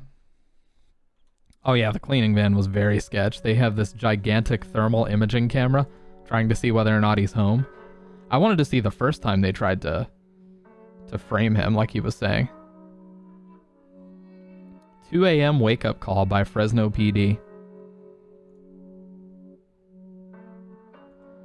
Little over a week after the conclusion of his internal affairs complaint, I received an early morning wake-up call.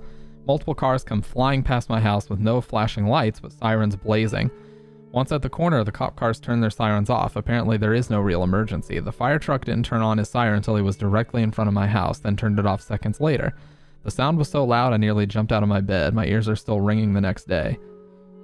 The cop cars are going too fast to see in the video. All you can see is a light blur from headlights and taillights. Jesus, man. Yeah, it's so scary just thinking about, like, what if you were being targeted by the police and nobody was willing to help you?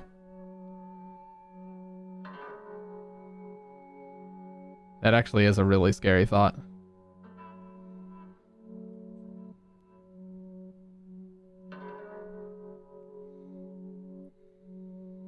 Yeah, nobody's there to help you. I mean, if you're in their jurisdiction, the cops aren't going to help you.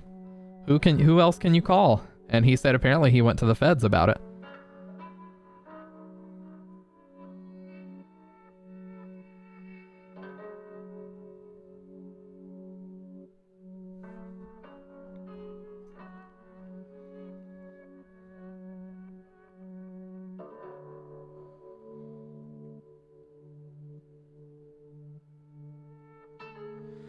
I'm watching from the beginning and I must say I'm a little confused. Some of the videos are very strange, but ones like this make no sense. Nothing really happened. It's not uncommon for a fire truck to pass fast and bright, followed by another car.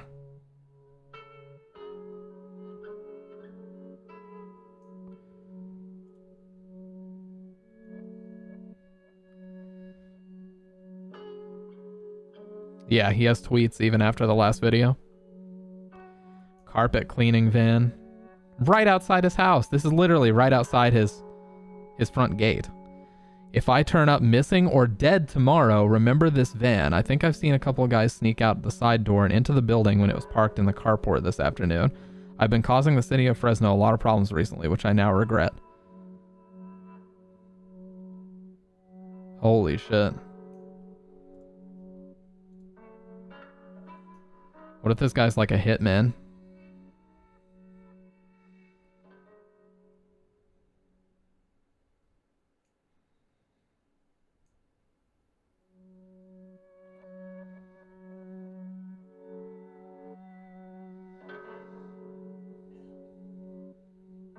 Yeah, he doesn't seem to be cleaning many carpets, that's for sure. Again, I want to stress, look, I don't know if this is real. And I will say one thing that a lot of people probably disagree with really quick. I think some things on YouTube like this are fake. I think some of them are social experiments in a way. If you pay attention to the algorithm or just seeing how channels blow up and how things explode, there are some channels that there's literally no other possibility than YouTube has been artificially inflating their numbers, okay? I'm not saying that's what happened here, but I'm saying what's bizarre about this is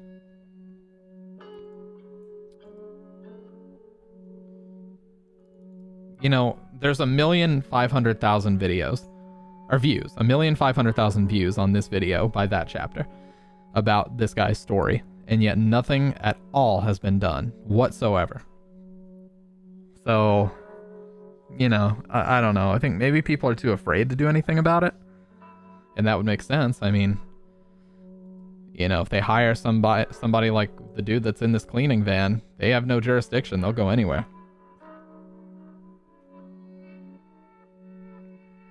And the fact that he said, I've been causing the city of Fresno a lot of problems recently, which I now regret. That's just bizarre. Did it show his tweets? I'll check the video and see if it does.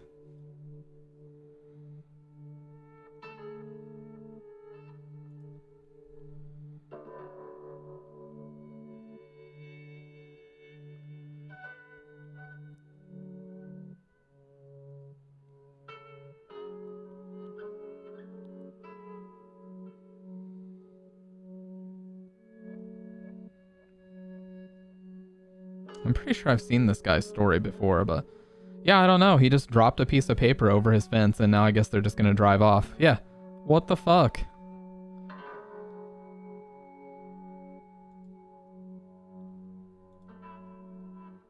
Yeah, he stood there, smoked a cigarette, and put a paper on the other side of his gate. Thank God the feds are listening and responding. After corresponding with the FBI earlier this morning regarding the garbage truck incident, the feds posted up outside my house in plain view. Thank you, USG. Thinking of the fear he was living in with no one to turn to and no one to help him.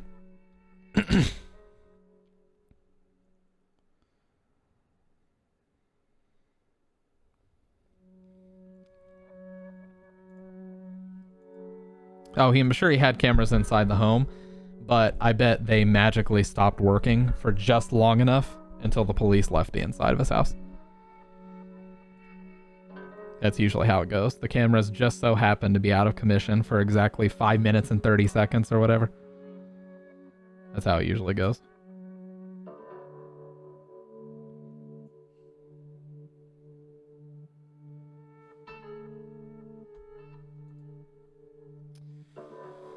Well, Eli Rodriguez is the Fresno sheriff personnel who conspired to set me up for a false arrest. He dropped off a 2-stroke Enverud motor at my shop on 3215. His plan was to drop off the motor, then at a later time enter my property with the assistance of George and Maxine Ramirez, my neighbors, who were placed there by law enforcement personnel, plant evidence, then pick up the engine at a later time and lie and say I was trying to sell him fake emission stickers, then he would falsely arrest me. I knew something was amiss on these emission stickers because I was receiving a ridiculous amount of calls on them. And curiously, Tim Tomstead of the Fresno Wastewater Division, who has numerous close relationships with law enforcement personnel, had sent me a boat repair referral who, without warning, sent me an illegal emission sticker directly to my cell phone during a discussion about a boat repair.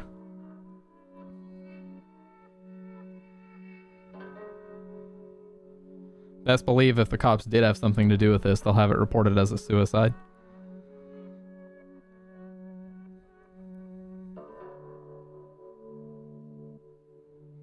This has to do with a drug case involving a chief of Fresno. I presume 99.99% he should have got protected custody or an AR-15. Eli Rodriguez, wonder if he's still in the force. I'm sure he is. Total of 6 individuals were arrested with the chief. They had something to do with him. Oh, so there actually were arrests? Of course it was reported as suicide, yeah. He just went into his own kitchen and stabbed himself in the back several times. You know how that happens. Every now and then.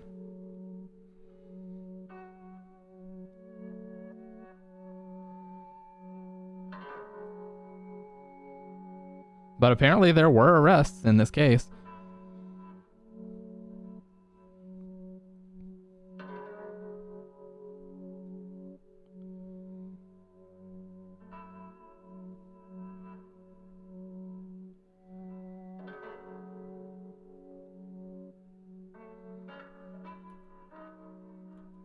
Like, what is this guy doing? He's clearly just scoping things out. Is that John right there being like, hey, what are you doing?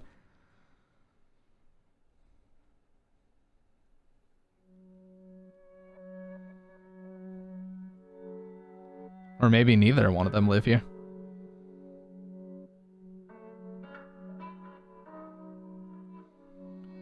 He stood there, smoked a cig, then put some... Oh, never mind. That's the old...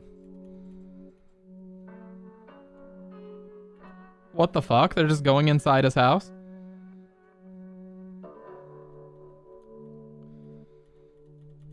Oh, it's okay, Mag. I was just trolling about that, but I appreciate it.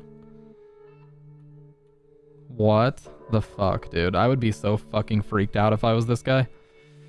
And he was for the right reason. So let's watch a little bit of this, and then we'll get on to games, okay? I promise. See anything suspicious?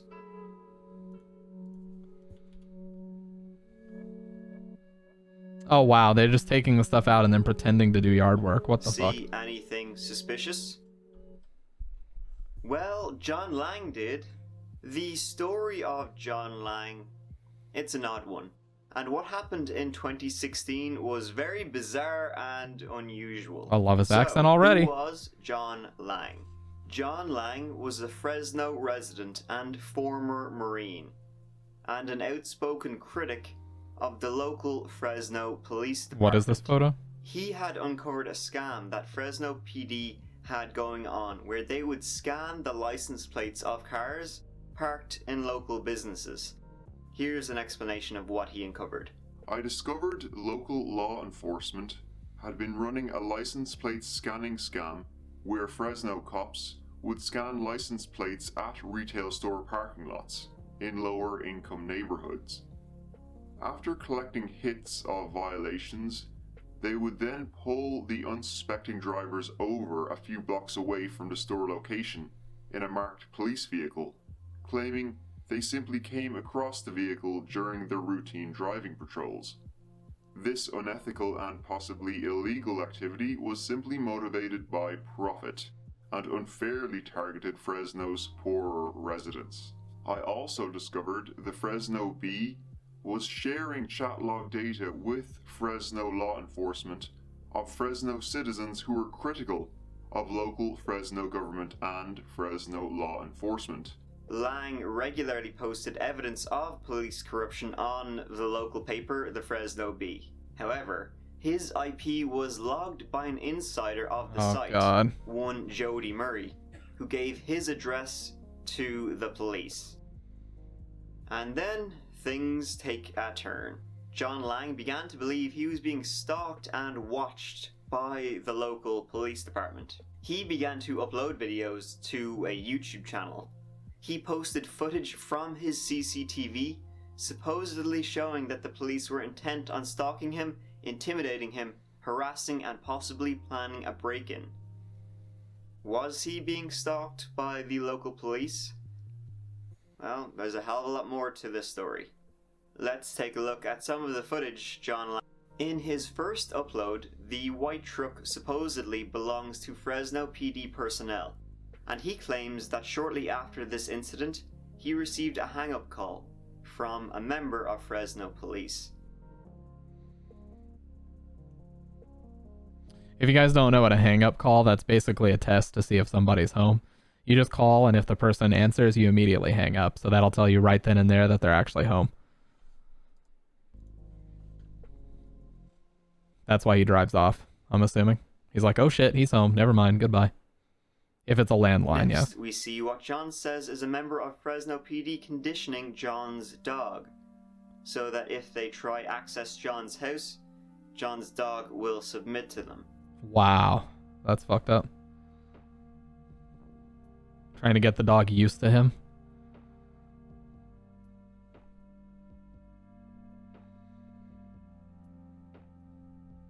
He then claims to have captured footage of the Fresno PD using an infrared thermal imager to see if he's home, and that they've also been breaking into his house when he's been out. Yeah, this is the sketchiest part. I mean, what else could they be doing? Very strange. Here we see a man wandering outside John's home to see if he's in, keeping an eye on him. He then begins to walk away while texting.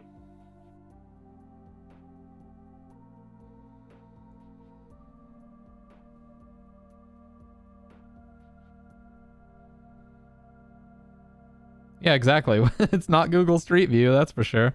Not for that long, they're not sitting there. Besides, I've actually seen the Google Street View truck. Well, it's a car. It's like a really rigged up car. I think it was a Prius that drove through our neighborhood. And they were just driving really slow down a road, and the camera was just rotating 360 degrees over and over. It's got a huge rig on it and like a crazy 360 camera. Yeah, I've seen it before.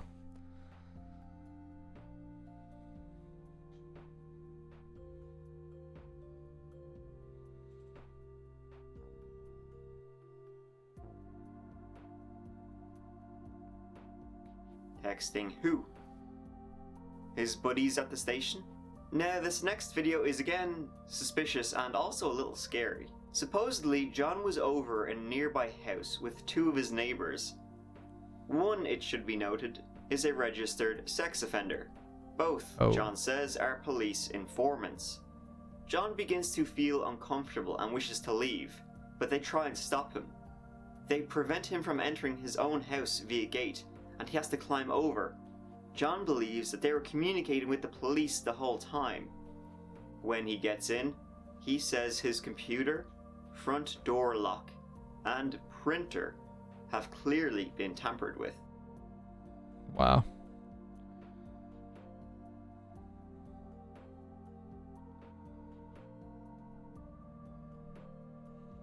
Oh, awesome. Damn, that's a lot, Here we Meg. see That's a more lot. footage of intimidation, with police officers standing around across from his house.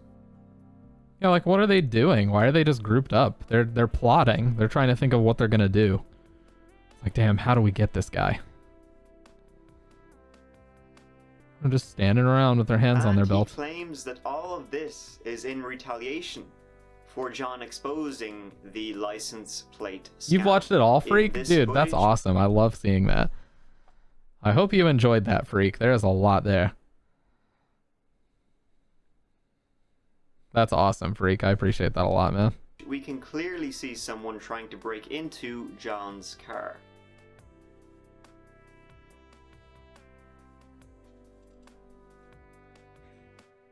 And this video, it was the last one he uploaded and posted before his suspicious death. The crazy thing is, he knew that the police or someone was coming to get him, to kill him. If I turn up missing or dead tomorrow, remember this ban. I think I seen a couple of guys sneak out the side door and into the building when it was parked in the carport this afternoon. I've been causing the city of Fresno a lot of problems recently, which I now regret.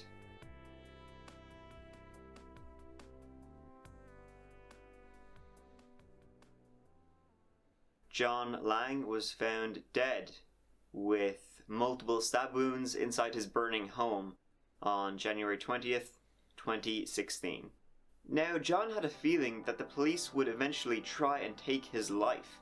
He began to post these thoughts publicly on Facebook.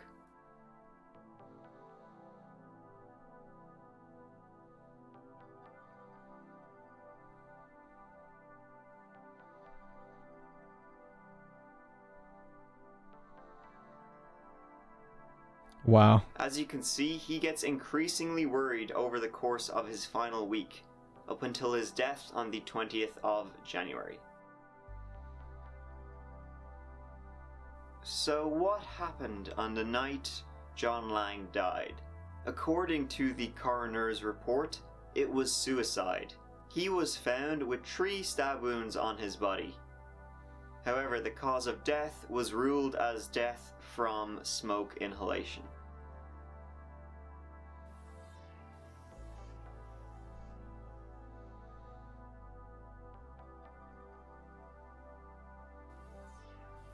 Other causes of death are stabbing, but the first is inhalation. Someone deserves VIP for sure. Now, some of John Lang's footage was interesting, to say the least. Being stalked, having people walk in front of his home only to turn around and walk back, cameras looking at him, conditioning his dogs. Yeah, I do hate it when odd. people accidentally stab me in the back. Not really that odd at the same time. It's the dog video. To me, it looks just like a guy walking past with his own dog. John's dog comes over and they say hello to each other, as dogs usually do. And let's take a look at some of the other videos John uploaded. This one, for instance. John claims it's a wake-up call to harass him, with loud sirens going Well, I by. mean, can you blame the guy though? Or He was it on could high just alert. He actually probably be thought a everything was fire truck suspicious. on the way to a fire. The thermal camera. Some have said it's just a regular film rig. Fresno is a popular place to shoot. It's probably just shooting B-roll. Again, here for example, he claims a dump truck was outside for nefarious purposes. Or it's just a dump truck on the road. I do mean, do think anything something weird's going can on be there. a conspiracy if you look hard enough. Oh. However, What is this? there is still a chance he may have been right. Maybe he wasn't paranoid. Maybe there was something suspicious going on. The 3 stab wounds on his body are believed to have been self-inflicted.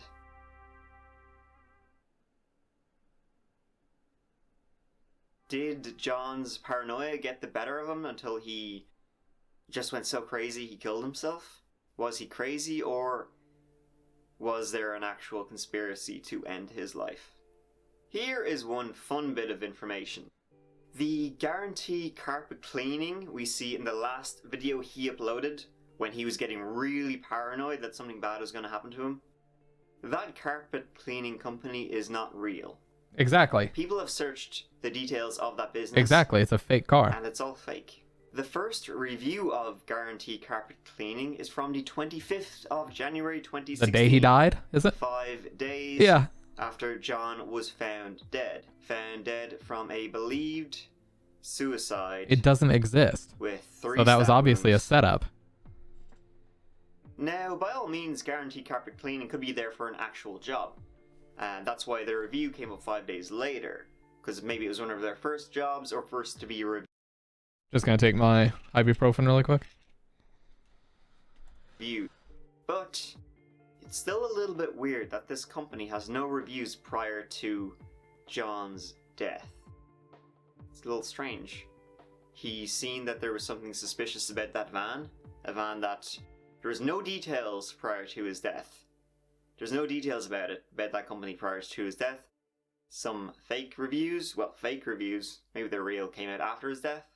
That is a bit, one of these about it. It's a bit weird. On change.org, a petition was started to open a federal investigation. Here's another one that's bizarre, you guys. Did you know?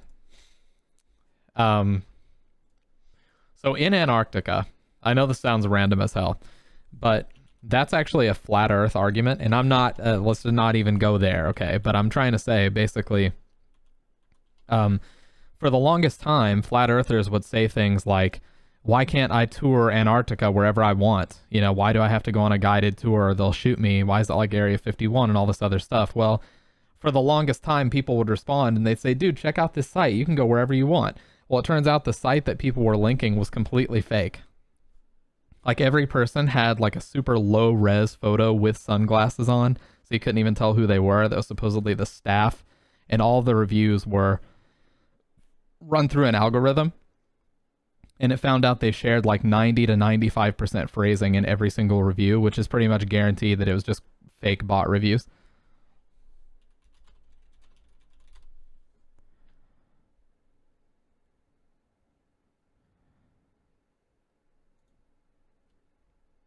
It's like, why would anybody go through the trouble?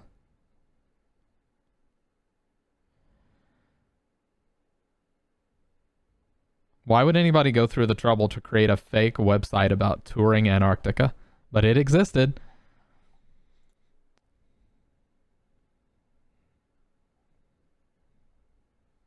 Anyways, fake sites and reviews and different things like that are absolutely, they happen. Into the murder of John Lang.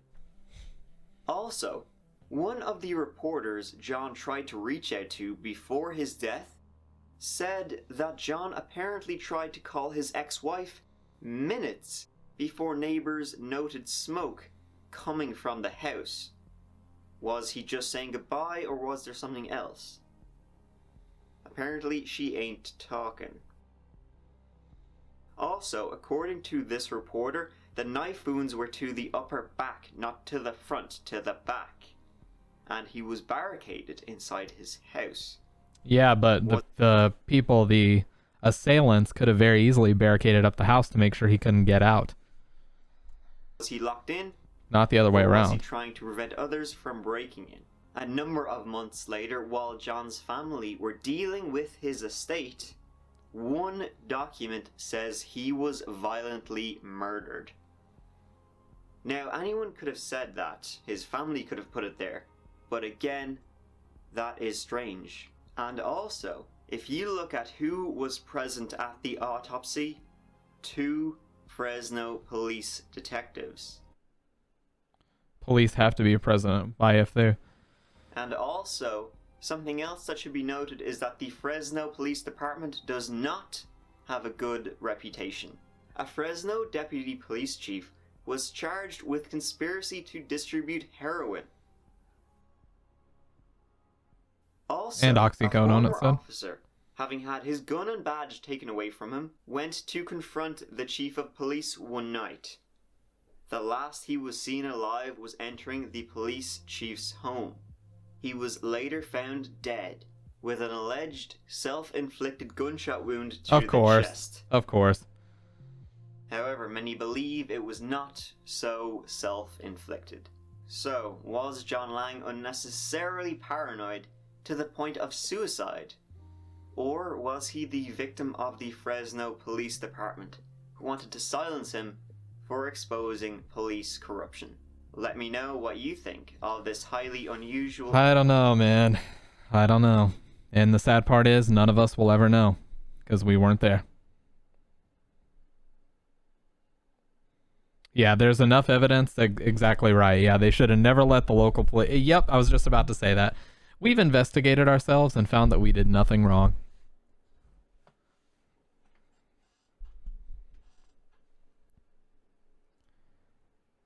Never heard of anyone setting their home on fire, then quickly stabbing themselves multiple times. First suicide of this method I've ever heard of.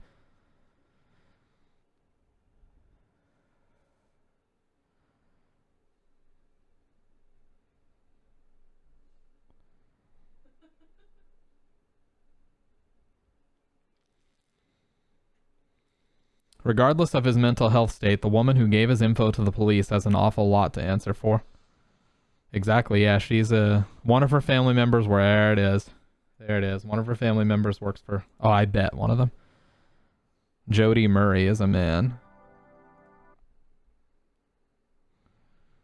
Yeah, tyrant of free speech, and he works at the Fresno Bee. How ironic. Anyways, you guys, this series of videos is freaking me out, so. How about 3 true Uber/Lyft horror stories? 6 paranormal videos to keep you up at night. 3 disturbing true Snapchat stories. Let's watch Snapchat stories. That's fine, Freak. Don't worry about it. Alright. Here we go. Here we go. Here we fucking go. Dude, I love this gray. Let's put myself down here. This was not even a month ago, so all the small details are still fresh in my mind. I've been using dating apps on and off for years. I think Tinder sucks along with its customer service, and I was never dating apps on, so all the small details are still fresh in my mind. I've been using dating apps on and off for years. I think Tinder sucks along with its customer service, and I was never a fan of Hinge or OkCupid. I mainly use Bumble. In my Bumble bio, I have my height, which is 4'11". I make a joke about being short, and then I have my Instagram and Snap at the bottom. Because of that, I get a decent amount of random follow requests on Instagram. Half the time I don't follow them back. I also get a lot of random people adding me on Snap, probably more on there than on Instagram. I usually only add them back if I recognize their name from a recent conversation on Bumble, or if their Bitmoji looks pretty normal. I know, that sounds weird. I deal with a lot of stupid, disgusting boys on Bumble, but it's not as bad as Tinder. Still, I'll often have the typical douche frat boy asking if I do hookups or sending any kind of provocative messages. Usually when that happens, I'll mess with them a little bit and then unmatch them. This one time, I guess 3, almost 4 weeks ago, I matched this actually pretty attractive guy. He sent some pickup line that was kind of creative and got my attention. Pretty soon he asked for my Snap. Are you listening? Are you listening on these, Mag? Do you hear that sub-bass building in the back? Sorry. He added me after noticing I had my Snap in my bio anyway, so I added him back because why not? He started messaging me on Snap. I screenshotted the first 2 pics on his Bumble profile and sent it to my girlfriends, mentioning how attractive he is. My friend Gianna replied right away saying it's a catfish. She matched it too. So I decided I'd mess with them a little bit. The things he was messaging me on Snap were slowly progressing to be more sexual. So I started saying the most unattractive things possible, and they started getting noticeably salty. I said I would be down to come over if they sent me a selfie. He didn't send a selfie, of course. He just replied with a message asking what my address is. I didn't reply at first, asking my girls what I should do next. But then I got a notification that the guy screenshotted my Snapchat profile. I immediately blocked him and remembered I had my location on the Snap map as public. The problem is the houses in my area are spaced out enough where he could easily identify which house I was in. I panicked, asking my girlfriends what to do. Why does Snap Map exist? Why does it exist? You're just gonna flat out tell people where you live via this app? What the fuck? me down, assuring me there was That's actually my favorite iPhone of all time, by the way, the Gold 5S. Anyways. no chance he'd come to my house. They did a good job because they made me realize how ridiculous him coming to my house sounded. I was watching New Girl on Netflix. The doorbell suddenly rang. I paused the show, and I felt my heart jump into my throat. Hey, what's up, Tobias I was home Trier? alone, not expecting my parents or siblings. Toby Austrier. Sorry, Austrier. I'm sorry, man. I'm sorry for butchering that, but what's going on, dude? It was past 10. We're just chilling, watching some scary videos. Screen. I wanted total darkness to give the illusion no one was home. I suddenly got a notification that someone added German, me no on Snap. worries. That's okay. The username was "It's me, add me back." I blocked the account immediately. 2 minutes later, another account added me on Snap. This one, the username was "I'm outside your house." Oh my I god. screenshotted that and sent it to my friends and family, now in tears. I blocked it as well. There was a long pause now. I hoped maybe he had given up. During that time, I was texting friends and family, but ignoring all their phone calls because I was so paranoid that I'd be heard from outside. Finally, I got another dreaded notification from Snap, saying someone added me. This time the username said, So this is Mr. Nightmare, Toby. I don't know if these are true. But they are stories that people sent him, and apparently they claim that they're true. So at least people claim that these are true. I wanted to try to say something.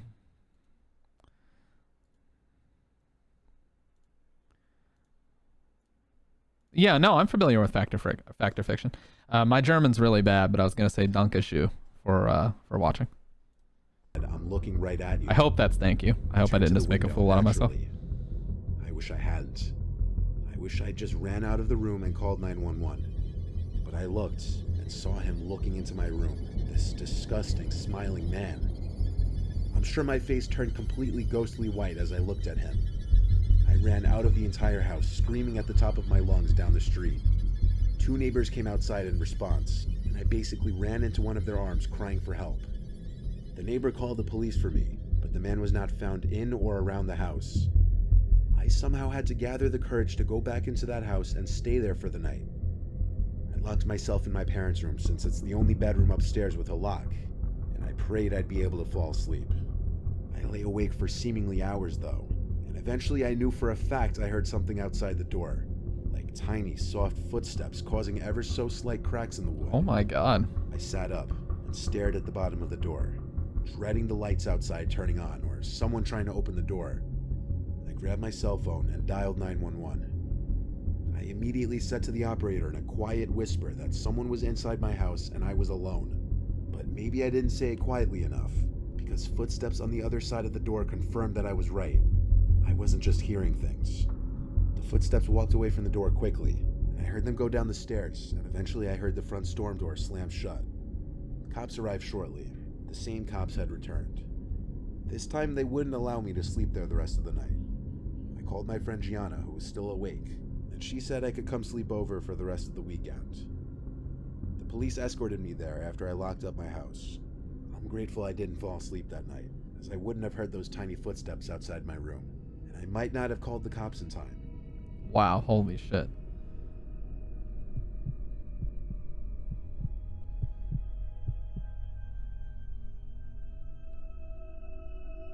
I hardly use Snap. I find it to be an immature form of communication. I only have one so I can receive snaps from friends and occasionally send people snaps while I'm on vacation somewhere or doing something fun. I do not view Snapchat as a viable replacement for simply texting someone. That being said, when this girl Kate that I hadn't heard from in months, who I was kind of into, one night randomly snapped me, my face lit up a bit. She snapped me a picture in a dark room, presumably her bedroom, saying, "What are you doing?" I replied with an awkward selfie, saying watching Friends, made more awkward with the obnoxiously bright flash from my phone. Another reason I hate Snapchat, because I look terrible in selfies. Expecting her to run away after my selfie, she actually snapped back. I could barely make out part of her face. It was 90% black wherever she was, with a hint of red glow. She said in the snap to come to her place. Oh no. I was done with the stupid selfies, so I just messaged her back asking where. She sent an address. It was 10 minutes away. I was bored, so why not? I got in my Chevy and started following towards the address. It wasn't that far. I was there quicker than expected, but I'm also a speedy driver. The address was of a house at the edge of the same town I live in. Since I have her number, I just texted her, but with my car idling and her not answering right away, I decided to just call her. Sometimes, yeah. Sometimes we'll let them sleep in here, but most times they sleep in their bed and on the couch in the living room. Call was answered, but she didn't say anything on the other end. In fact, all I heard was garbled background noise. But I love when they sleep in here. By accident. I said hello a few times, hoping maybe she'd hear me in her back pocket or wherever her phone might have been. I listened for a little while, and eventually I started hearing a man's voice in the background. I screamed hello 2 more times into the phone, and then I distinctly heard in a girl's scream, "Help me," before the call was hung up. I didn't know what to make of all of that. I texted her 1 more time, "What's going on?" Minutes later, I got a text back saying, "Come in, I just opened the front door." I looked at the house, and sure enough, the front door was left open now. At the same time, I got another snap from Kate. I opened it immediately. It was a picture of her legs in a dark room. She was wearing ripped jeans, and it looked like she was sitting on the floor. Something wasn't right here. I wasn't going in that house. I called 911 and reported a possible kidnapping situation. In the meantime, while waiting for the cops, I texted back the number, saying 1 second, I'm on a phone call, then I'll come right in. But there was no answer. In fact, the next time I looked at the front door of the house, it was closed now. I was worried that what I was imagining was coming true. The cop car eventually pulled up behind my car, and I pointed them at the house. Another cop car pulled up quickly across the street, and 2 more cops got out. A total of 4 cops were knocking at the front door. A man opened the door, and they identified that they received a reported kidnapping in the house. One of the police officers actually let himself into the house past the man. The other 2 followed, while one stood with me by the front porch. Not even 30 seconds later, one of the cops yelled at the other 2 to get him in cuffs. And then the girl's cries for help soon became apparent from the basement. I was in absolute shock when the girl I recognized as Kate was being escorted out of the house in tears. She was a wreck. She looked like she had just experienced a life-changing trauma. I can't even imagine. This wasn't even her house. This was apparently the man's house. But the girl's aunt didn't live too far, so she was brought there. Obviously, the man was brought to jail, and I'm sure he's now in prison. That Kate girl really didn't seem to want to talk to me too much beyond thanking me for saving her life a bunch of times. Yeah. I'm not mad about it, though. I understand. I'll never trust anybody again. Whatever she went through in that basement is probably something no one wants to think about. Greetings. My name is Terry Carnation. No. Podcast Dark No. It's a Mr. Nightmare video. It has to be Mr. Nightmare narrating it. I actually don't want to finish this. I'm just kidding. With Terry Carnation, reading a story for the aptly named Mr. Nightmare. I am an 18-year-old guy and a freshman in college. I go to school in my hometown so that that's for my beautiful. first year I can live with my parents and save money on student housing. I go to Montana State University in Billings, the state's largest city. And no, we don't ride horses to school. We have cars. In school, I still knew and hung out with most of my high school friends that decided to stay in town for school as well. But in my calculus class, I didn't know anyone. I am pretty outgoing and can easily start a conversation with a stranger, but I strangely found it hard to make friends in that class. Eventually, I just gave up and went to class to learn rather than make friends. About 2 weeks into school, this guy I hadn't seen in class before started to sit near me. He would always come in around 10 minutes late and would sit as close to me as possible. It weirded me out, so I would sit as far from the door as possible to see if he was actually trying to sit near me. I observed that he would enter class late and walk past at least 10 open chairs just to sit beside, in front of, or behind me. He had this creepy vibe. His hair was always messed up and greasier than a McDonald's burger. His clothes were ripped up and looked ancient, and his hands were always black with dirt. I am a neat freak, and always keep myself and my things clean and organized. So just looking at him repulsed me a little bit. He also looked way older than the rest of the class, almost like he was 40. He started to fall behind in class since he never took notes, and he started asking Yeah, me for he help. does. Even though he looked creepy and gross, he seemed very nice and shy. Yeah, Mr. I felt Nightmare's bad for voice is him just and perfect. would explain problems to him when he asked me to, but tried to keep it casual and not be overly nice. One day, he asked me for my Snapchat so that he could get help when we weren't in class, since Calc was only a Monday, Wednesday, Friday class. After hesitation, I gave him my username. Strangely, he wrote it on his arm in huge letters with a king-sized Sharpie. After class, I was getting in my car to go home and saw that he had already added me and Snapchatted me. I groaned and regretted giving him my username.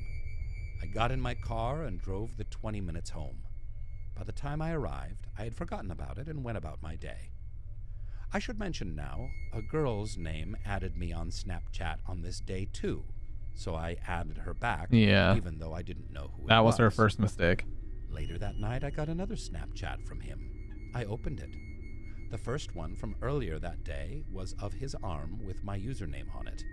The caption had a ton of blushing faces. What's up, Flo? on it, How you doing, more than man? I could care to count. The second was a shirtless picture of him in a bathroom mirror, but it looked like a gas station bathroom. It said, "The jeans you wore today were so tight around you, and I couldn't stop staring."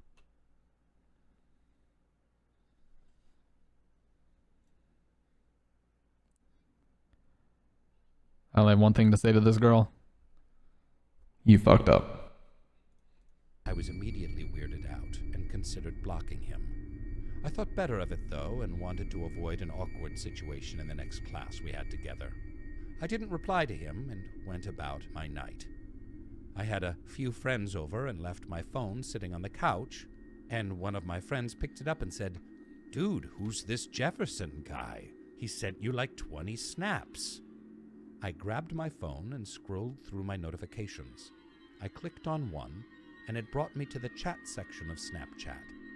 The messages started off with him asking why I never replied, and got increasingly more angry and aggressive as they went down.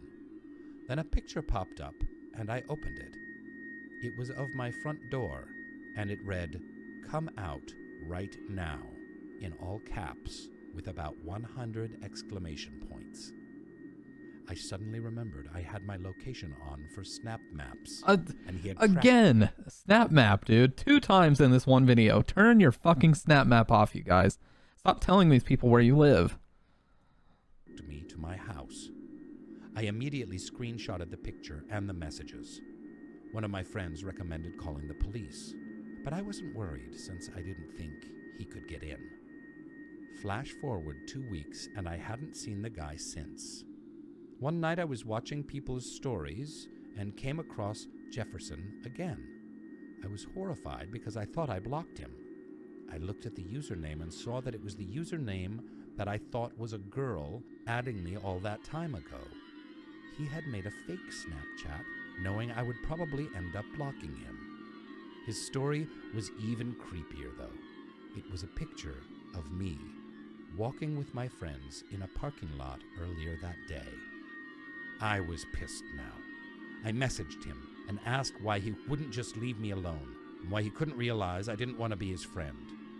He only replied with more pictures of me taken over the last couple of weeks. Me walking, me driving, me at the movies with my friends, me at a restaurant downtown with a girl I liked. I was so completely creeped out that I blocked him again. I wish I had saved the pictures. But after I press charges for stalking, he kind of does, the though. photos will be subpoenaed for evidence. I have since turned off my location for Snapchat, and I only add back people that I know. Yeah. Thank you, Mr. Nightmare. That's Terry. Terry Carnation, you redeemed yourself. This is my fucking boy right now because A, you know what? He got the PSA 1. He got the PSA 1. B, he got the SM7B. Terry Carnation, you redeemed yourself. You're my fucking boy now. Hats off to you, good sir. Let's go. He kind of looks like Dwight Schrute. He looks like Rainn Wilson. He looks a lot like Rainn Wilson, actually. But you know what? The mic, the arm, the SM7B. Let's go. Watch. God, Mr. Nightmare. Guys, sub to Mr. Nightmare. Don't support me. Support the man that's giving me content right now. I didn't go away to college, so meeting girls and overall socializing wasn't as spoon-fed to me as the kids who went away to party schools and prestigious universities. In my freshman year, I grew bored fairly quickly as my friend group had shrunken tremendously. Meeting people at what was basically a commuter college was next to impossible unless you joined clubs or sports. So my main source of meeting girls, at least, was Tinder and Bumble or Instagram. Fucking Bumble. One day I got a follow My Bumble request from bio. some very attractive girl named Miranda. I could tell she was attractive just based off her profile picture. I requested to follow her back, and when she instantly accepted my request, I started to look through her pictures a bit to make sure it wasn't a catfish. Her profile seemed real. She had around 4,500 followers. She only followed a few hundred people, and all her pictures had a lot of likes and comments. And then she DM'd me, and my face lit up. She DM'd me saying she found me on Tinder and thought I was cute, which, yes, I had my Instagram username in my Tinder bio at the time. She also had photos posted dated back to beyond a year prior, so everything checked out on my catfish radar. We chatted in the DMs for a few days. When she posted a new picture, I liked it and commented on it as she asked me to. I just put down a couple fire emojis. She liked it, of course. I checked some of the other comments, and they were also from guys gassing her up, throwing her compliments left and right. Clearly, I wasn't the only guy talking to her, or at least trying to. Well, one night we struck up a conversation once again, still in the DMs. I told her I had the house to myself that night and figured I'd be risky and invite her over. She seemed pretty open to it. I just tried my best to keep it as lighthearted as possible. I gave her my address just to ask her how long of a drive it would be. She said 10 minutes. I then confirmed if she was coming or not, and she replied, "Yeah, I'll come." Then she asked me how old I was, and I said 18. She replied that she was 19, but this conflicted with something that I remember she replied to one of the many other men commenting on one of her posts. Uh-oh. His comment was something like, "Damn girl, how old are you?" And she replied 25. The guy she was responding Red flag. to was some bald guy who looked to be in his 50s. This got me suspicious. I started analyzing the people who were commenting on her posts a little more, and I realized they were all guys. There were no female friends of hers commenting supportive stuff that you'd see on basically any other girl's Instagram. And most of the comments seemed to be just old, creepy dudes telling her how sexy she was. I then looked for any pictures of her with... Dude, that is so common on Facebook and Instagram. Holy shit, it really is. It's always old dudes with like this, they're either bald or they have a really low quality picture of them, and it's like them making a double chin, staring at the... what was that guy from To Catch a Predator? Daddy for You? They literally all look like this guy.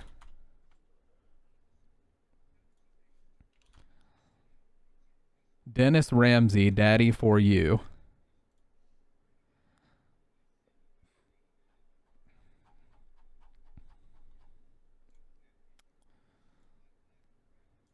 You say, if any... I'll find it. This one right here. They literally all look like this. Every fucking one of them look like this. And every one of my friends that are girls, every one of them, when they make a post on either Facebook or Instagram, there's always a dude looking like this commenting, "Damn girl, you hot," or "You sexy," or whatever else. It's like, dude, get the fuck off of Facebook, grandpa. Jesus, it's so common. Girls, maybe some friends tagged in a picture. But no, What's up, Dr. any Red? pictures of her with other girls in it. The girls were not tagged in, and there were no comments from any of the girls in the pictures. This was starting to scream catfish, so I blocked the account. Not long after, I'm talking within 10 minutes, I started getting spammed with DMs from 3 random accounts. They all had profile pictures, but all of them had less than 50 followers. They all appeared to be fake, and they were DMing me threats about how I shouldn't have done that. I gave in and replied to one of them, and instantly, it replied back, "Unblock Miranda."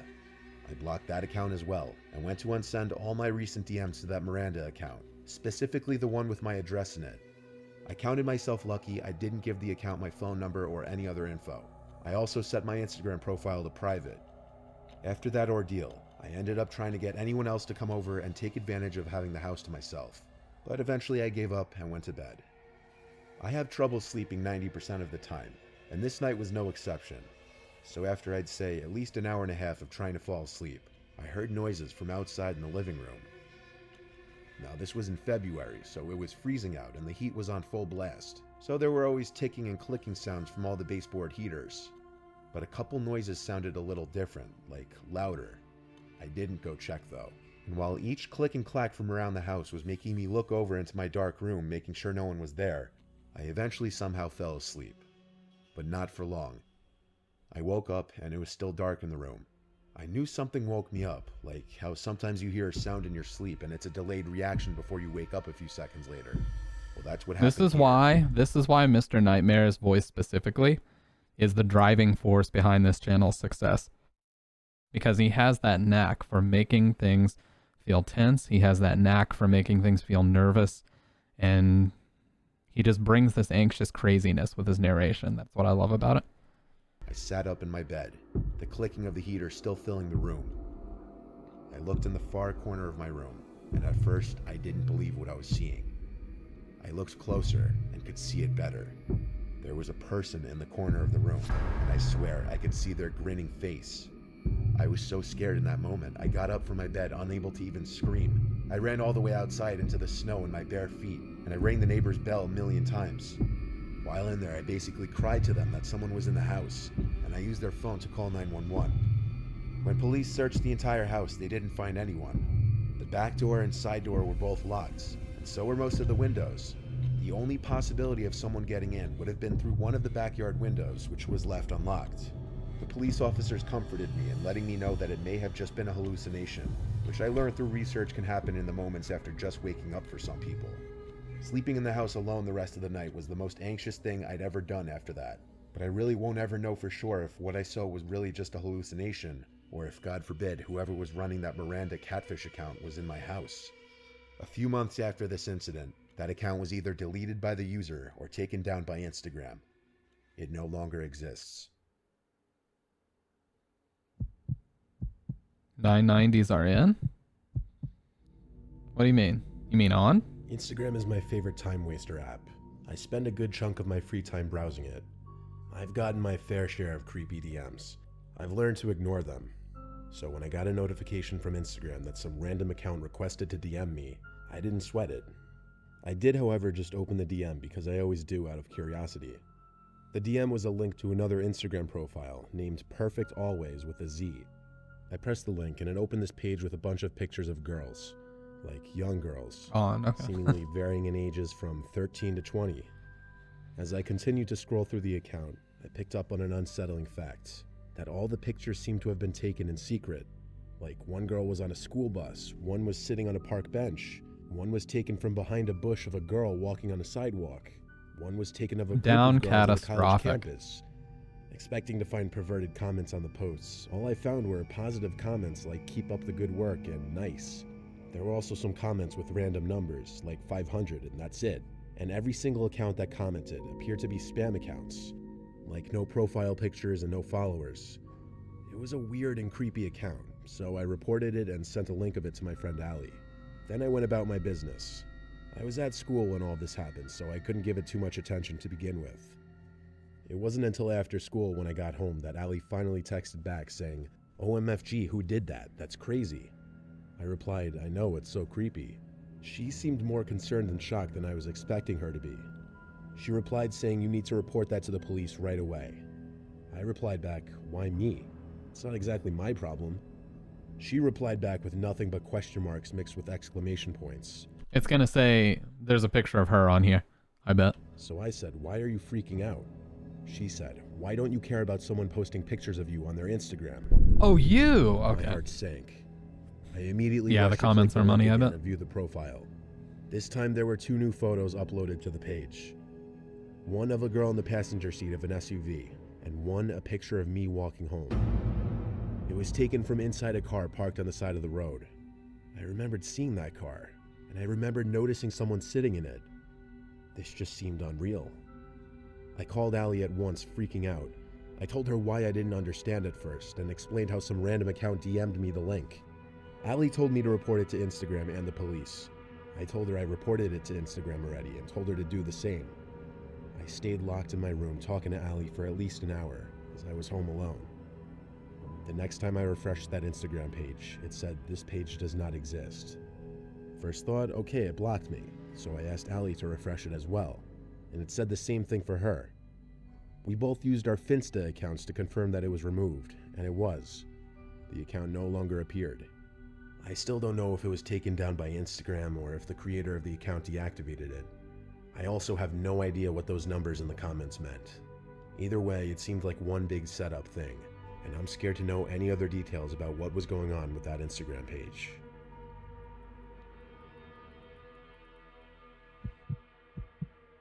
Dude, this guy, A+ tier content. This guy is amazing. This situation happened in my first year of high school. I was 15 years old and lived pretty far from school, which resulted in me taking public transportation to and from there. My Instagram was set to public back then, and I never really cared much about who followed me, which, in retrospect, being a young teen, I should have. My page was pretty standard. I was visible in most of my posts, posing by myself or with a couple of my friends for the most part.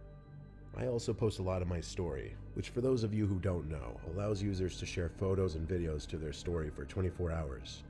In those stories, I would sometimes include a shot of me waiting for the bus or at the subway with music playing in the background. I remember posting such one day, and randomly looking at my stories and seeing who viewed them. I had around 120 views, most of them from people I knew. One account in particular stuck out. The profile pic showed an unfamiliar middle-aged man. The selfie was taken at a weird close-up angle, like those cliché parent selfies. Yep. He had seen every one of my stories posted. I didn't really think that much of it. Like Daddy for You that I was just talking about.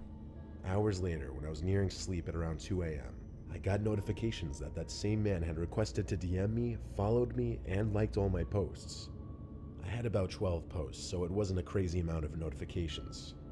I opened his DM and it just said, "Hey," with a smiley face. I definitely found this crazy weird, so I didn't respond and checked his profile. His username was odd. Sam with a bunch of numbers. He only had one post, the weird angled selfie with 2 likes. I finally got a decent look at his face. He was pale and bald with dark tinted sports glasses. He seemed to be wearing a ripped white t-shirt. He had 5 followers and was following around 400 people, which mostly consisted of teenage girls, young women, and a few celebrities. Yikes. Realizing what an actual creeper this guy was, I blocked him, plain and simple. In the morning, I got off the subway stop that's next to my school and took a seat on the bench in the middle of the platform to adjust my backpack. Upon doing this, I felt someone watching me. The platform was packed with people, so I thought maybe it was just my anxiety. I rose up and turned to find the now familiar middle-aged creep staring at me. His eyes were a glossy blue color, sunken and droopy. He stood a good 20 feet from me, just gawking with an angered frown. I felt a strong urge to throw up and cry at the same time. My skin prickled and my whole body filled with fear. Everything I was feeling was multiplied by 1,000 as I realized he was slowly walking towards me. No one paid him any attention, no one batted an eye, and I remember breathing hard and heavily, wishing someone would pick up on what was happening. I turned and speed walked around and past people trying to lose him, though with each step I took back, he took 2 steps forward. He was getting a lot closer to me by the second. It was all happening so fast, and I honest to God didn't know whether to continue to run or attempt to draw attention to him. I ran into a woman with a seemingly friendly face on the stairs, and that's when I decided on the latter. I told her that guy in white is following me. As I spoke, I heard my own voice quiver, and that's when I realized how afraid and panicked I actually was.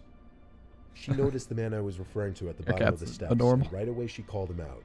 She told him to stop following me or she'd call the police. Her shouts made him freeze as others began to stop and take note of the situation. She stood protectively in front of me, waiting for his next move. I took the opportunity to snap a quick pic of his face that I would later use to report him. In my head, all I thought was, he's not going to do anything with people watching me. He can't be that stupid. And I was right. He turned around and got on the next subway train. The woman walked me to my school, and on the way, I couldn't help but wonder how that man could have possibly found me. And then I remembered. I posted a story of the subway stop I got off. That realization alone made my skin crawl and taught me a very important lesson to never reveal your specific location to your public social media. After the woman walked me to my school, I thanked her and actually gave her a hug. I don't know what I would have done if she hadn't stepped in. I wasn't brave enough to say anything to the man, so frozen in fear. But that woman was. Oh yeah, great I'm cat forever club for grateful real. for her. And I hope that if anyone is ever in her position, that they will step in and use their voice to help.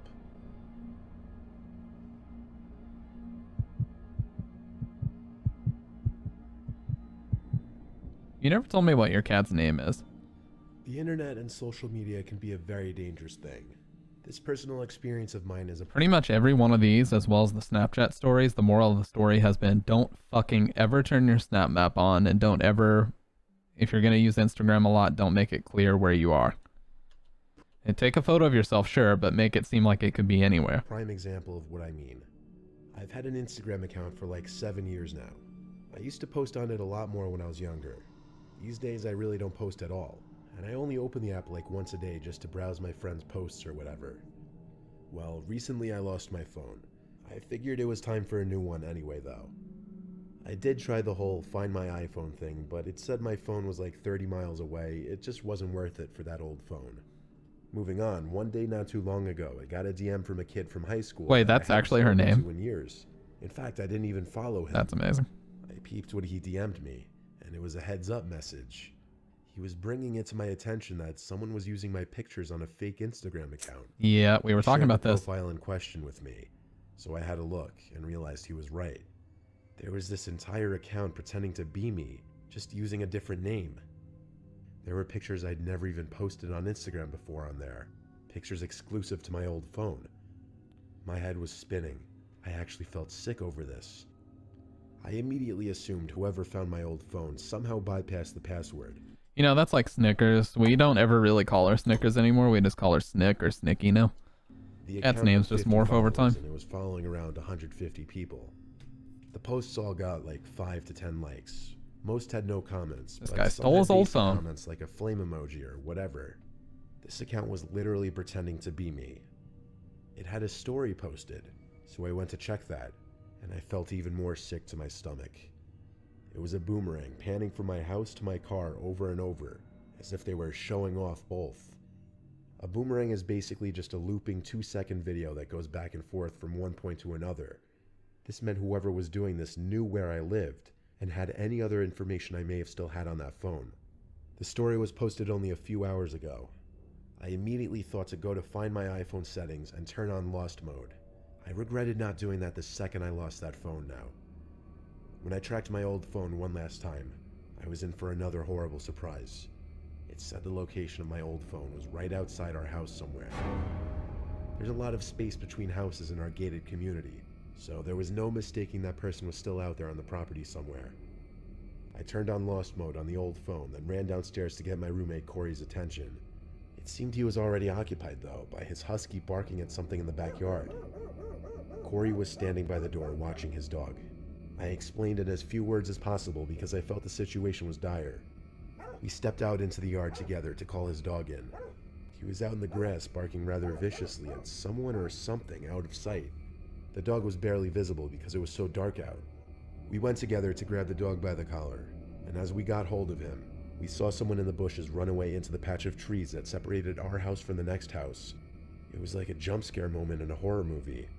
That dark figure I saw run into the trees had to be the stalker pretending to be me on Instagram. I just knew it. We brought the dog inside and locked the door. Just got her tail on it.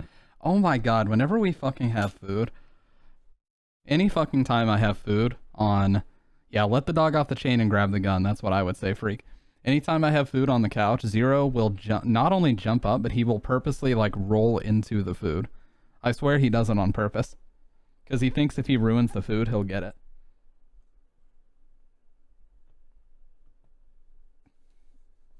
So he'll jump up on me, and then he'll just roll his entire body over onto a plate or a bowl, whatever I've got.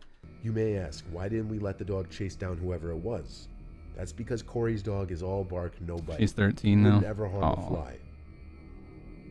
At some point in the middle of the night, the dog started barking again downstairs by the front door. This was very unusual behavior, so Corey and I both checked out the windows and then stepped outside. It was the most scared I had ever felt in my life, standing on the front porch, looking out into the dark night, knowing someone was out there probably watching us. We went back inside, and for the rest of the night, silence. I think whoever had my phone turned it off or smashed it after I put it in lost mode to avoid it being tracked any further. I say this because it would no longer update the location. I checked everywhere by the last known location, but it didn't turn up. After DMing that account that I knew who they were and was filing a report to the police, the account disappeared only a few minutes later. I don't think it was deactivated. I think it was completely deleted. My threat seemed to work. Like I said, this was recently though, and I'm still staying very aware of my surroundings. My favorite thing to do is to share a can of tuna with Snick. I'll eat what I want out of the can of tuna, and she'll sit there on my work desk and just respectfully wait for me to be done until I sit it down, and then I just let her eat the rest of it. We have always shared cans of tuna since she was a little baby, and pouches as well. Cut a bitch for Yellow Temptations. I'll get Craigslist horror stories while I eat this bar, and then we'll get to it, huh? No. Honestly, Freak, I don't disagree with you at all. Like I've said before, I don't care if it's controversial or what. People think my opinion about guns might be controversial. Dude, I know because I've had this experience before. The response time of police is not good enough for me to not own a gun, okay? If some shit's going down, I don't have time to call the 911. I don't have time to call the 911 dispatcher. I don't have time to wait 10 to 15 minutes for the cops to show up because they don't understand the severity of the situation. I mean, they could come in your house, kill you, do whatever the hell else they want to do, steal, and then leave in that 10-minute time that it takes for them to respond. It's just not enough. It's not fast enough for me. So, in my opinion, the safest option is to have a gun. Cramming down the protein? Yeah, well, it gave me some problems last night, but we're not gonna talk about those. Let's just say I had an unexpected break. Anyways. Let's listen to the soothing vocal artistry of Mr. Nightmare. Looking to buy my first car. I was on Craigslist every single day. I wasn't looking for anything fancy, just a beater car that could get me from point A to point B. My budget was $3,000 at most, so the cars I was looking at were no newer than 03, 04. I found an ad one day for a 2002 two-door Honda Accord. It was listed for $2,000, and the mileage was under 80,000, so right away I knew I wanted to check it out. The person who posted the ad lived a few towns over from us, a 20-minute drive on the highway. I convinced my mom to drive me out there to view the car after conversing with the guy over the phone. Originally I texted him asking for details, but he ended up calling me. He sounded basically normal over the phone, actually rather polite. He answered some questions I had about the car and whatnot. You guys have when to he hear asked him for my name and I told him Dan, he said, "Dan, what a great name. That's my name too." I laughed because it was the polite thing to do, but I just found it to be such an odd comment. Like everything about it, it almost sounded like he forgot his name was Dan because of the pause between "what a great name" and "that's my name." It just sounded sketchy. Nevertheless, everything else about the call went fine, so the next day my mom drove me to the address the guy gave me. Getting off the highway and onto the streets, right away we agreed this was a trashy looking neighborhood. Bars on windows, graffiti under bridges. I was hoping the guy's place wouldn't seem equally sketchy. Okay, I'm sorry. Let me pay attention now. And the mileage was under 80,000, so right away I knew I wanted to check it out. The person who posted the ad lived a few towns over from us, a 20-minute drive on the highway. I convinced my mom to drive me out there to view the car after conversing with the guy over the phone. Originally I texted him asking for details, but he ended up calling me. He sounded basically normal over the phone, actually rather polite. He answered some questions I had about the car and whatnot, and when he asked for my name and I told him Dan, he said, "Dan, what a great name. Oh That's no. my name too." I laughed because it was the polite thing to do, but I just He's found a it to be creep such or- an odd comment.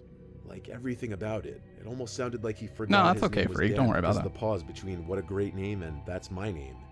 It just sounded sketchy. Nevertheless, everything else about the call went fine, so the next day my mom drove me to the address the guy gave me. Getting off the highway and onto the streets, right away we agreed proceed. this was a trashy looking neighborhood. Bars on windows, graffiti He's so under funny. bridges. Like, I know cats don't understand what the hell you're saying when you tell them you love them, but whenever I say that to him, he goes like this. Whenever I'm just petting him, like, "I love you," he goes like this. It's like, yeah. He's like, "Yeah, bitch, I got you completely wrapped around my finger, you little idiot."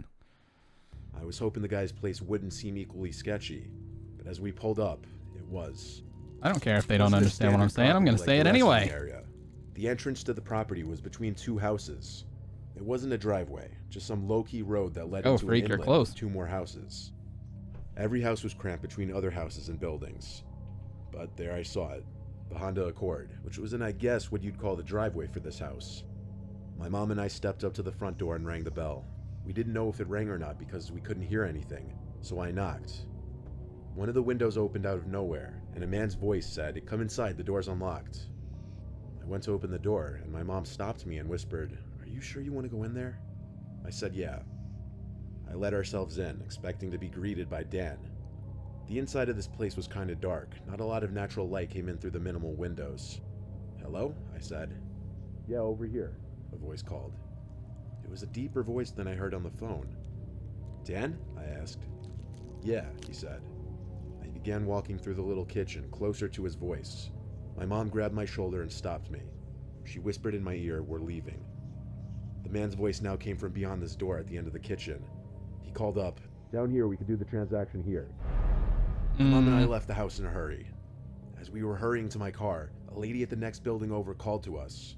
She came hurrying down from her front porch, warning us not to go in there.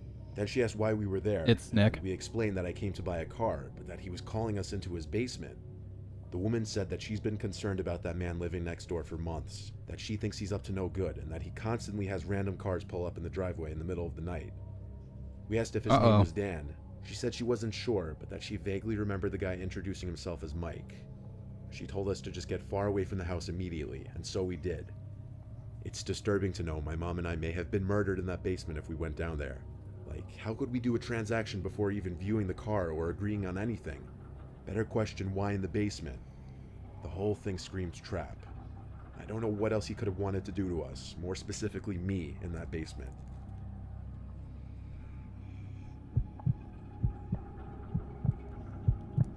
Oh, Snick. This actually happened to my best friend Chris. His family had just bought a new TV and they were thinking of just throwing their old one away. Chris's older brother John suggested to their dad Rick that they could sell the old TV on Craigslist to make some easy cash. Since the family never used Craigslist, John said he could set up the ad for him, since John's girlfriend used Craigslist before. So John put up an image of the TV with the description, "Used 55-inch Samsung 4K TV for $200. He also put Rick's phone number so if anyone was interested they could just call or text him. A week later, Rick got a call from a guy who introduced himself as Toby, and he said he was interested in the TV and wanted to know if he could come by the house at 10 o'clock that same night to pick it up. Rick said sure, and he sent Toby his address.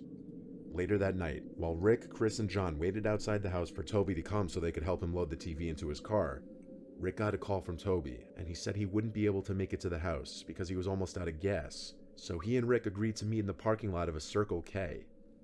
After Rick got off the phone, him, Chris, and John loaded the TV in the back of Rick's pickup truck, and they took off to the Circle K where Toby said he was at, which was 15 miles away from the house. When they got there, they pulled up in a parking space next to the gas pumps, where Toby was filling up his car, a black Nissan Altima. A few minutes later, a tall, heavy-set bald guy with a goatee walked over to Rick's truck and said he was Toby.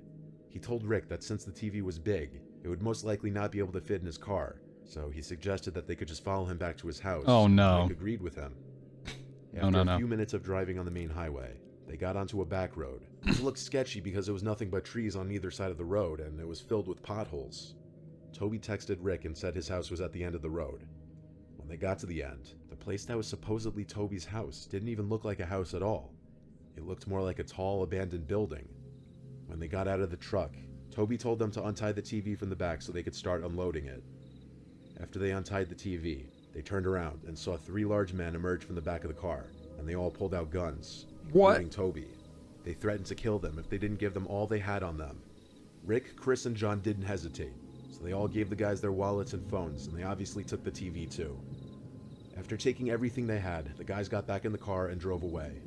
When Rick, Chris, and John got home, Chris and John told their mom everything that went down, and Rick called the cops and told them the whole story, and even gave them the license plate number for the car since he memorized it. To this day, Chris's family never heard of any arrest being made. That was the one and only time the family ever used Craigslist. Yeah, I see why. Why would you follow somebody over a TV? You know what?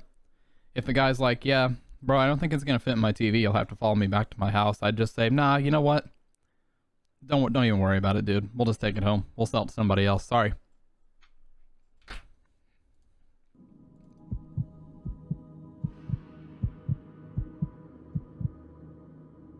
Back in 2012, when Craigslist was more popular, I'd say, my house was broken into and robbed. A bunch of things were stolen, like 2 TVs, my Xbox 360, all of my video games, my hockey skates, and whatever stray cash I had laying around. I had the police come investigate the house, but nothing that would help track the perpetrator, including fingerprints, was found. I gave them a list of everything that was stolen, but the cops in yeah, my county 10 p.m. usually suck, Horrible. and they didn't help at all. Now I had to replace everything that was stolen. Believe it or not, the most costly thing to replace would be the video game collection. But I was starting with the replacement TVs. I went to Craigslist, and there was an ad that was posted earlier that day for a 40-inch Panasonic TV for a low price.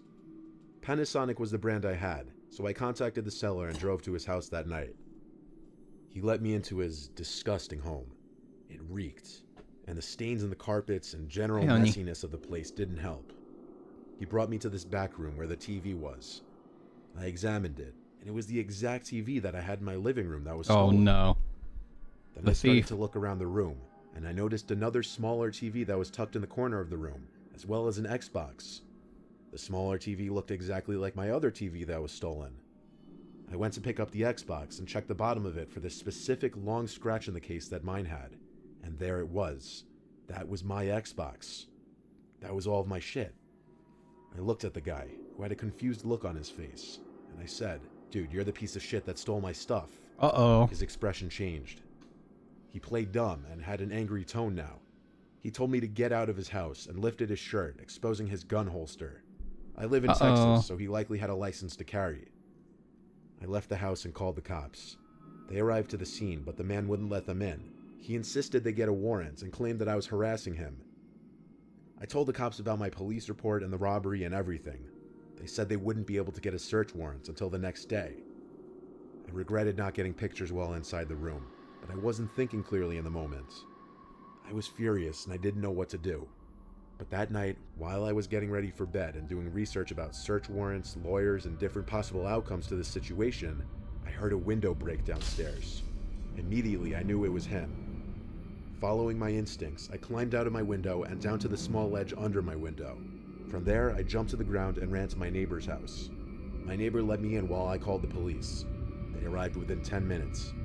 I handed the police my spare house key I had hidden on the side of the house, and they investigated the house again, guns drawn this time, and inside they found him, hidden under my bed. If that's not terrifying, Oh I my don't know what God. is. When I said earlier that cops usually suck, yeah, this was the one time I actually loved cops here. And yes, it was the man who posted the Craigslist ad. He actually broke into my house to kill me that night, as he had his gun on him, and why else would he be hiding under my bed? Holy That shit. doesn't sit well with me, even to this day. He was found guilty of breaking and entering with intent to commit murder beyond a reasonable doubt, and was sentenced to 10 years in prison.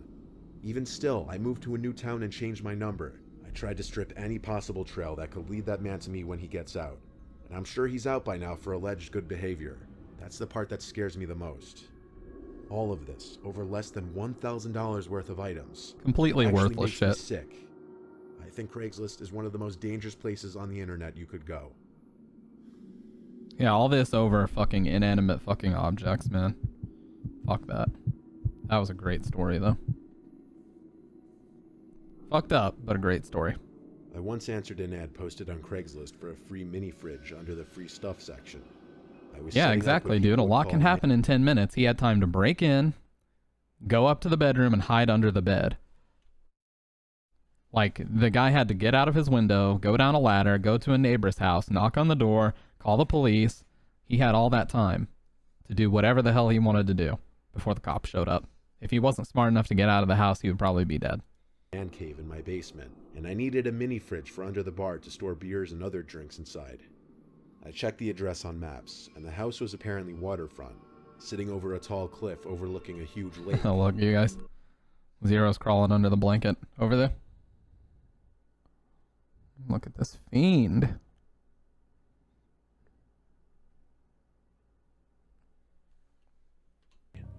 As we were hurrying to my car, a lady at the next building over called to us. Oh shit. All of my video games lifted his shirt. My name is to kill me that dares me to call a man cave in my basement, and I needed a mini fridge for under the bar to store beers and other drinks inside. I checked the address on maps, and the house was apparently waterfront, sitting over a tall cliff. Yeah, I mean, why would you start a fight? The Why would person you was start a texting- fight with the guy who stole your stuff and say, hey, you're the piece of shit who did that? That was not a smart play. I mean, he antagonized the guy when he could have just said, you know, called the police and said, hey, I reported all this stuff. Oh. True, he ran past his gun to the window. I was going to say something completely different. But you're not wrong. You're not wrong.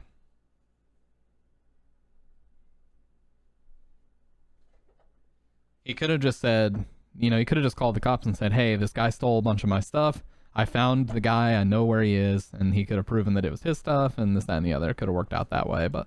He said his name was John, but that he wouldn't be in the house, just his elderly mother. He told me when I got there I'd have to let myself in and go to the far right bedroom from the foyer, as his mom is hard at hearing and she's very slow. I thought for a second, what if instead of me answering this ad, it were a bad person and they totally took advantage of the situation? It sounded almost too easy to rob this old woman's house. Well, I coordinated a time with John to go to his mother's house, around sunset, and I gotta say, as I pulled up to the long dirt path to the property, seeing that big house sitting at the top of the hill with the sun setting in the background over the cliff, it was beautiful. Before going into that house, I admired the view of the lake below for a couple minutes. Then I texted John that I was there. He repeated his instructions to just let myself in and go to the room to the far right, as his mom would be waiting in the bedroom. He reminded me she's very old and I'd have to do all the lifting myself. I said that's fine. I entered the house through the front door, which was left ajar. Right away I was hit with the smell of cotton. It reminded me of the smell of my grandma's house.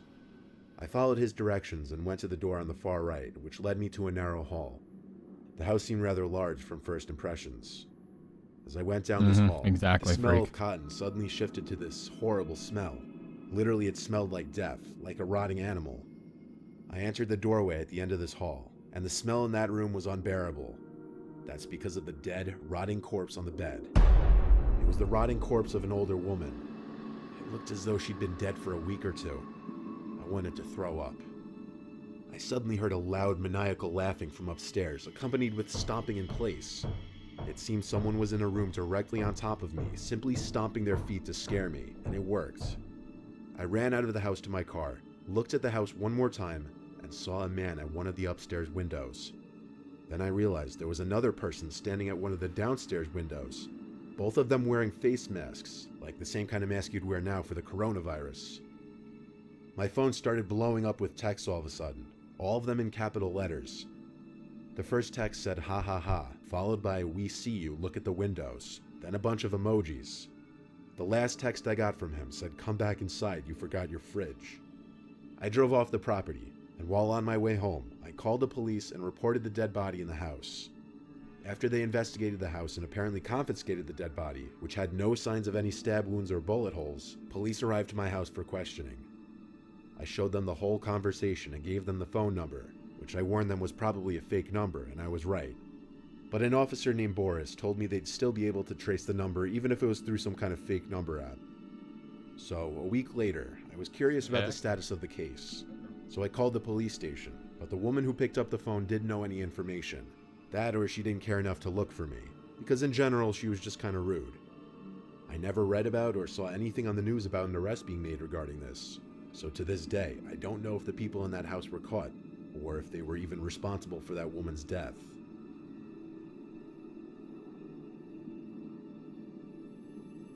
That was the most fucked up story so far. That was the worst one, easily. That's pretty crazy. Dude, imagine that situation where you're just trying to get a mini fridge.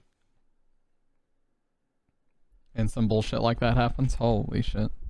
God, that story is fucked up, man. I know it's just an anonymous story, but God.